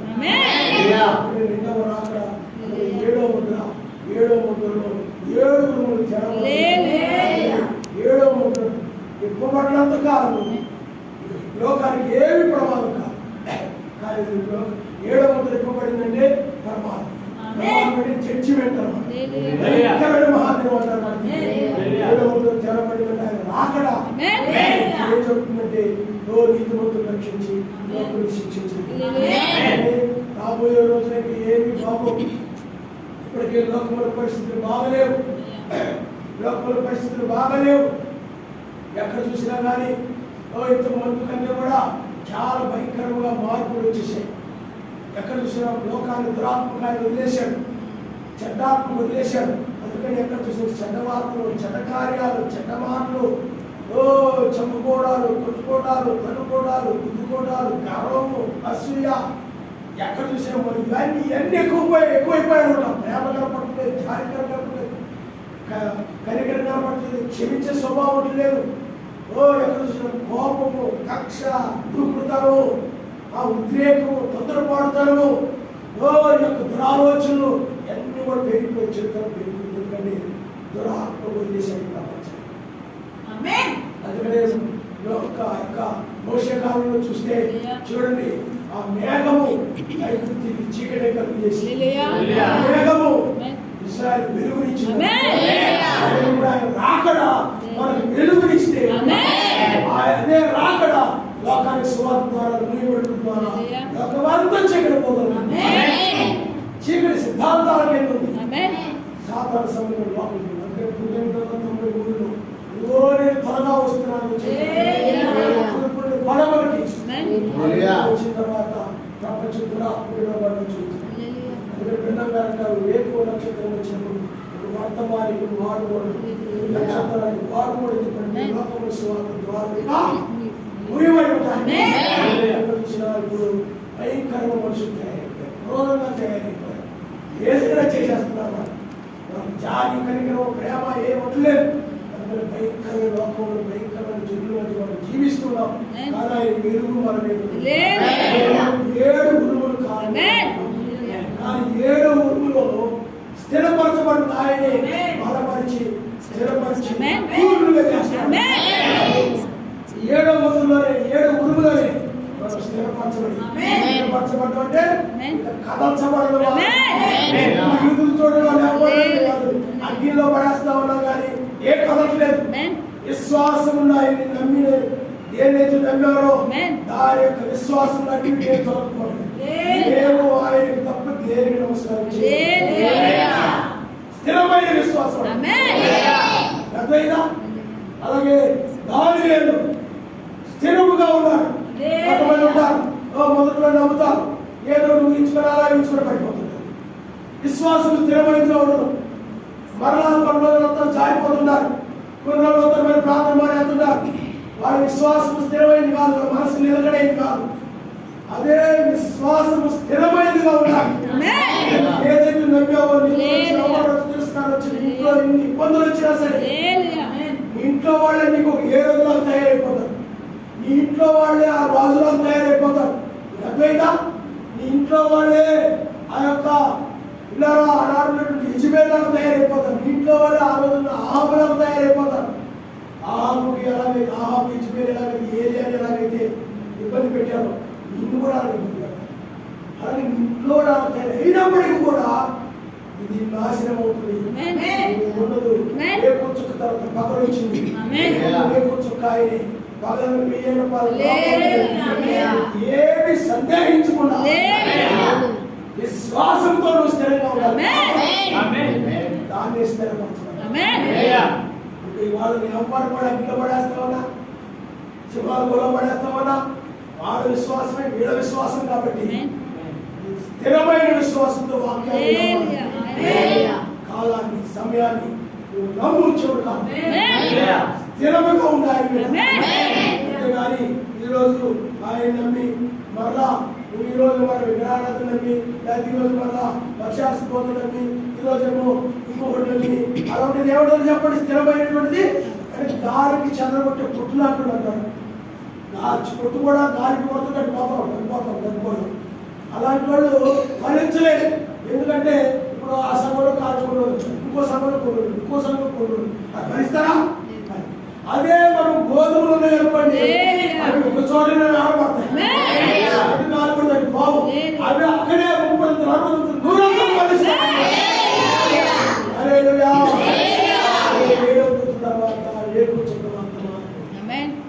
బైబిల్లో ఉన్నది. కాబట్టి ఇప్పుడు ఆయన రంగం మీద కూర్చాడు. ఎత్తబడే కాలం, స్థిరంగా ఉండే కాలం.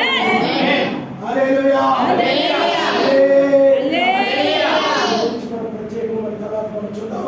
కాబట్టి అదే విధంగా ఈ 7వ ఉరిమే మన యూదులు కూడా ఉందన్నమాట. గమనించాలి, యూదులు. ఎందుకంటే హోషేయ గ్రంథంలో 2 దినములైన తర్వాత 3వ దినాన వాడు స్థిరపరుస్తాడు. 3 స్థిరపరచబడే సమయం, స్థిరపరచబడే సమయం ఇది. ఆయనే వచ్చి మనల్ని అలాగే గర్జించి సింహలే ఎవరి విభజన అప్పువాలి తిరుగుచూ ఉన్నాడు. కానీ ఆయనే వచ్చి స్థిరపరుస్తాడు. అదేనా స్థిరపరుస్తాడు. ఇప్పుడు మనం స్థిరమైన రాజ్యం, స్థిరమైన రాజ్యం అంటే ఆ రాజ్యాన్ని ఇంకెవరు కథలేదు. ఆ రాజ్యాన్ని ఇంకెవరు కూడా యుద్ధాలను ఏముండో రాబోయే 1000 ఏళ్ల పాలనలో ఆయన రాజుగా ఉంటాడు. రాజ్యం 1000 ఏళ్ళు స్థిరముగా ఉంటుంది. దానిని గ్రంథంలో ఉంది. ఆ రాజ్యం గురించి దాని గ్రంథంలో అది పొందిన వారికి తప్ప మరి ఎవరికి అది చెందదు. అది ఎవరు అది కదల్చబడినటువంటి అపవాది 1000 ఏళ్ళు బంధించబడు. కాబట్టి మనం కూడా రాజ్యానికి సంబంధించి మనం కూడా ఈనాడు స్థిరమైన వారుగా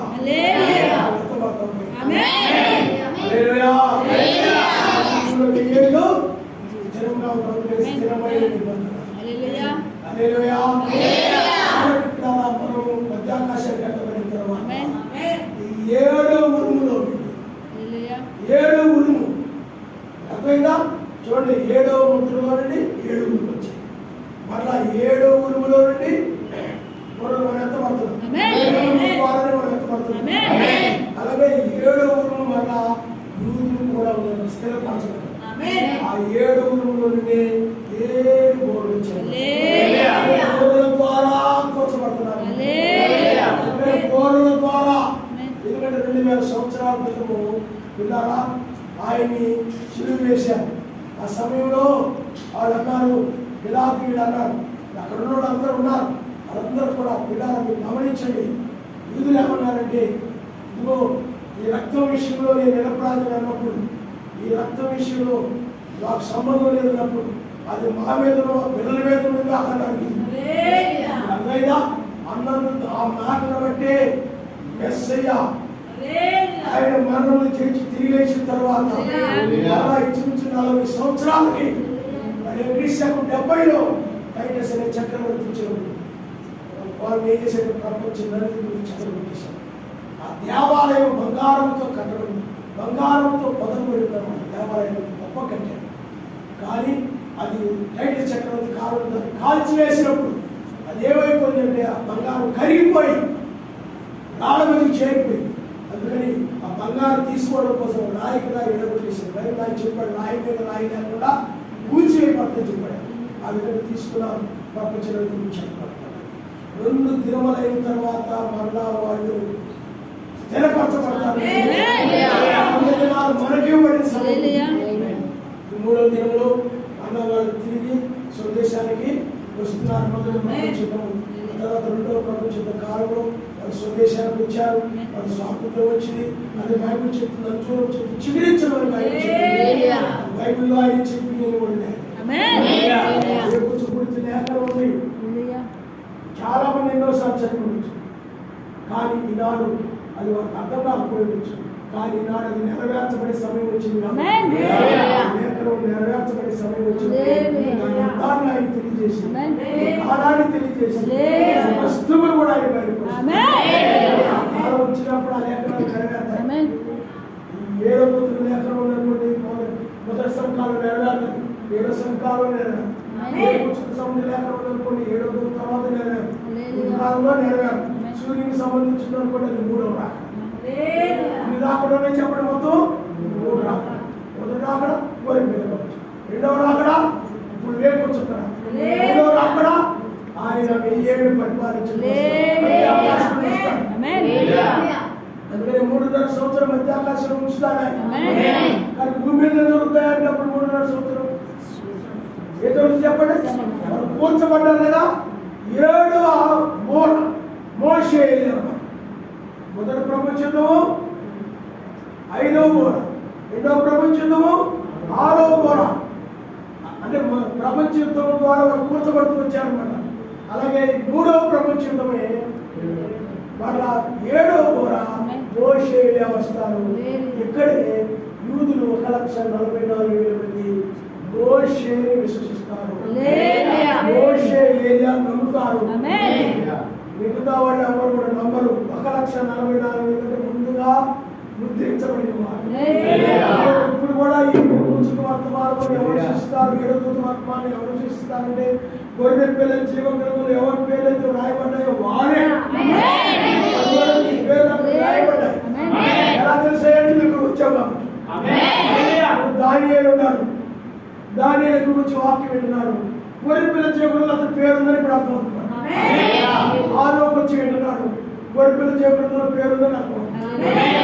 లేకపోతే ఇక్కడ మేరీ గారు వింటున్నారు, సుజాత గారు వింటున్నారు, లేకపోతే ఆరోగ్య మిస్సెస్ వింటున్నారు, లేకపోతే ప్రేమల సిస్టర్ గారు, అందరూ మీరు వింటున్నారు, ప్రజలు హెసరాపాలు వింటున్నారు. పేర్లు ఉన్నాయి, కానీ ముందుగా ఎవరి పేరు ఉన్నాయో తెలియదు. మీకు అర్థమైందా? గొర్రె పిల్ల జీవగ్రంథంలో పేర్లు ఉన్నాయి, తెలియదు. కానీ ఇప్పుడు నా తండ్రిని ఆకర్షిస్తేనే నా ఎందుకు ఎవరు రారు. వర్తమానం ఏం చేసిందంటే నిన్ను ఆకర్షించింది, ఈ బయలుపాటిని ఆకర్షించింది. వచ్చావు రాగానే, ఎందుకంటే గొర్రె పిల్ల చేయకుండా ఎవరి పేరు ఉండేదో వారే విశ్వసిస్తారు. విశ్వసించే నీ పేరు అక్కడ గొర్రె పిల్లలు చేయకుండా ఎవరి పేరు పేర్లు బయలుపరచబడ్డాయి. మీకు అర్థమైందా? ఏ ఉరుములు ఏదో చెప్పండి, పేరు బయలుపరచబడ్డాయి. ఈ పేరు అక్కడ ఉంది, అందుకనే ఆకర్షించబడ్డాడు. పేరు ఇది అక్కడ రాయబడింది అన్నమాట. ఈ పేరు అక్కడ రాయబడి ఉంది, అందుకే వచ్చాడు. ఈ పేరు అక్కడ లేదు, అందుకే రాలేదు. అందుకని వర్తమానం ఆకర్షించలేదు. అందుకనే మత్స్యాల సంఘాల బోధులు ఆకర్షించబడుతున్నారు. ఈ వర్తమానం ఆకర్షించలేదు. పేరు లేదు, పేరు ఉంటేనే వస్తారు, పేరే ఆకర్షించబడతారు. దీనిని బట్టి మనకు అర్థమైంది. గొర్రె పిల్ల జీవగ్రంథం ఎవరు బ్రతుకునే జీవగ్రంథము, గొర్రె పిల్ల జీవగ్రంథం ఉంది. జీవగ్రంథంలో ఉన్నట్టు పేర్లు కొట్టివేయడానికి అవకాశం ఉంది. 20 లక్షల మంది ఉన్నారు, అందరూ వచ్చారు. కానీ వాళ్ళు సరిగా లేని వాళ్ళ పేర్లన్నీ కొట్టివేయబడ్డాయి. కానీ యెహోషువ కాలేబు పేరు మాత్రమే ఉన్నాయి. గొర్రె పిల్ల జీవగ్రంథం అదే 7వ గొర్రె పిల్ల జీవగ్రంథమే యొక్క అదే ఇప్పుబడిన పుస్తకం, చిన్న పుస్తకము. అదే ఇప్పుడు 7 ముద్రల పుస్తకం. దీన్ని విశ్వసించామంటే 7 ముద్రని విశ్వసించామంటే నాకడం విశ్వసించామంటే ఈ పేరు అక్కడ ఉంది.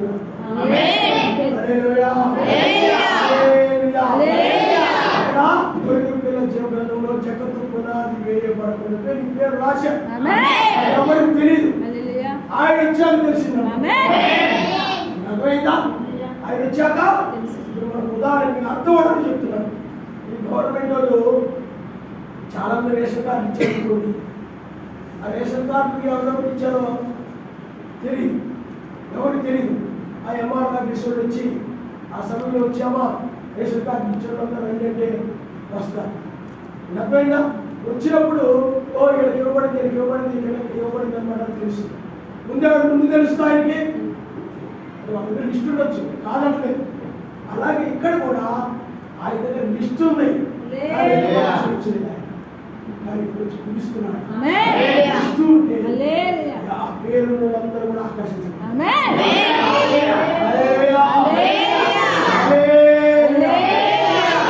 వాళ్ళు రాలేదు, వీళ్ళు రాలేదు, ప్రార్థన మానే వాళ్ళ మీద వద్దు పెట్టుకొని వీళ్ళ మీద వద్దు పెట్టుకొని ప్రార్థన మానేవు ఆరాధనకు వచ్చాను. కారణం ఏంటి? నీ పేరు అక్కడ. అందుకని మనం ఎప్పుడు కూడా విశ్వాసులు మాదిరిగా తీసుకోవాలి తప్ప బలహీనులు మాత్రం తీసుకోకూడదు. నీకు అర్థమైందా? ఆడొస్తున్నాడంటే నేను రావడానికి నువ్వు బలహీన మాదిరిగా తీసుకుని ఏమైపోతావు చెప్పండి? దిగజారిపోతావు. నువ్వు విశ్వాసులు మాదిరిగా తీసుకోవాలి. ఎవరు వాళ్ళు? గొర్రెపిల్ల చెవులు ముద్రించబడ్డావు. అందువల్లే చాలా మంది ఉన్నారు, చాలా మంది వర్తమాన చదివిలో ఉన్నారు, ఎన్నో ఉన్నారు. ఫేస్బుక్ ద్వారా, వాట్సాప్ ద్వారా. ఎందుకంటే ఇది వధువుకు వాగ్దానం చేయబడింది కాబట్టి ఈ వర్తమానాన్ని ప్రపంచంలో వధువుకి పంపడం. ఎందుకంటే తూర్పు నుండి పడబడి అందువల్ల పంపడం జరుగుతూ ఉన్నది. అందుకే విశ్వాసం కనుగొందునా అన్నాడు. ఎవరు నమ్మట్లేదు. అప్పుడు పిల్లారా గొర్రెపిల్ల చెవులు ఎవరు పేరు వాళ్ళ కొద్ది మంది 10 లక్షలకు ఒకరు, కొద్ది మందే రక్షించబడతారు. అందువల్ల అలాగే 1,44,000 యూదులు వాళ్ళు ఏం చేస్తారు చెప్పండి? ముద్రించబడింది. అది ఎవడో ఇప్పుడు తెలియదు. వాళ్ళ పేర్లు 1,44,000 మంది పేర్లు లిస్టులో ఉన్నాయి. ఎలా జరిగిందో అలాగే మోషే వచ్చి సువార్త బోధిస్తారు. బోధించగానే ఆ సువార్తకి ఆకర్షించబడి తండ్రి ఆకర్షించి. ఎందుకంటే 3 రకాలుగా ఆకర్షిస్తారు. ఒకటి స్వస్థత ద్వారా పరిచయంలో 3 కూర్చుంది. ఏమిటి స్వస్థత? హృదయ రహస్యాలు బయటపడతారు. 3 వాక్యం. అలాగే ఇక్కడికి వచ్చేటప్పుడు వాక్యం బయటపడ్డారు. 3వ ఈడ్పు అన్నారు. 7వ ముద్ర అంటే 3వ ఈడ్పు అన్నారు. వాక్యం బయటపరచబడ్డారు. స్వస్థత జరగదు కాదు, వధువుగా జరుగుతుంది తప్ప లోకానికి వెళ్తారు. అదే మోషే దగ్గరకు వచ్చినప్పుడు కూడా వాడు చాలా మోషే కాలంలో, ఏలియా కాలంలో ఎలాగైతే శక్తి కలిగి ఉన్నారు వాళ్ళ కాలంలో, అది ఐగుప్తు దేశంలో కానీ ఆహాబు కాలంలో కానీ ఎలా ఉన్నారు అదే విధంగా ఇశ్రాయేలు మధ్యకి వచ్చి గొప్ప సూచనలు చేస్తారు. అర్థంగా మార్చబడుతుంది. పడగలు కురుస్తాయి. లోటు తగ్గిని బయలువెళ్ళి దహించి వేస్తున్నారు. అంత భయంకరమైన జరిగినప్పుడు యూదులైన వారు 1,44,000 చాలా మంది యూదులు ఉన్నారు. ఇశ్రాయేలు అందరూ నమ్ముతారు. కానీ యూదుల్లో మాత్రము 1,44,000 మంది గొర్రెలాగా అనుకుంటా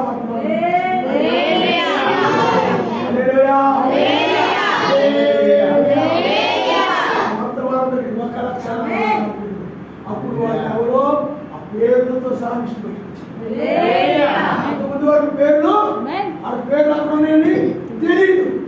1,44,000 మంది పేర్లు విశ్వసించడం ద్వారా అప్పుడు 7 ఘోరలు ముగించబడతాయి. 7వ ఘోర ముగించబడతాయి. తర్వాత వచ్చేది ఏంటంటే 7 తర్వాత మరలా 7 ఏళ్ళ పాలన వస్తుంది. 7వ ఘోర అంటే ఏమి చెప్పండి? 7వ ఘోర 3వ ప్రపంచంలో, 3వ ప్రపంచంలో లోకము నాశనం చేయబడుతుంది. ఇంకా కొంతమంది జనమంటారు వాళ్ళు 7 పాలన తర్వాత మన యెరూషలేము యుద్ధానికి వస్తారు. కానీ పిల్లరా ఆ యొక్క 1000 ఏళ్ల పాలన 7 తర్వాత 7 వస్తుంది.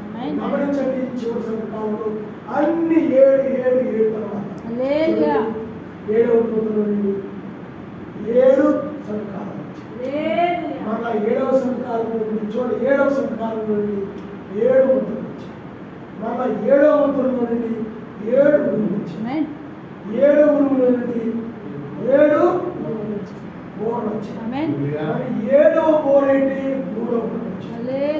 3వ ప్రపంచంలో ఏం చేయాలంటే 7 పాత్రలు కుమ్మరించబడతాయి. అప్పుడు 7 పాత్రలు వస్తాయి. 7 పాత్రలు అవి ఆయన యొక్క కోపం అనేది బయట. అప్పుడు 7 పాత్రల ద్వారా నువ్వేంటో చెప్పండి. ఆ తర్వాత 7వ పాత్ర ద్వారా తర్వాత 7 పాలన వస్తుంది. మనం ఇప్పుడు 7 ఎలా వరుసగా వచ్చాయో మనం చూస్తున్నాం. లెక్కలు ఎంత ఖచ్చితమో బైబిల్ అంత ఖచ్చితమో అంత రాబోతుంది. తగ్గించుకునే సమయంలో ఆ రోజుల్లో ఎస్ఐని నమ్మండి, ఆయన ద్వారా నీ పాప క్షమాపణ కలుగుతుంది. 2000 సంవత్సరాలు ప్రకటించారు. కానీ ఇప్పుడు 1996 నుండి కూడా లోకం అంతం కాబోతుంది.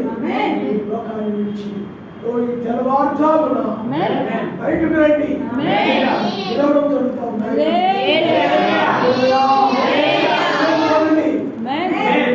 దేవుడు చెప్పండి, బయటకు రావడం. లాజరుని బిగ్గరగా, లాజరు బయటకు రమ్మని బిగ్గరగా ఆయన చెప్పాడు.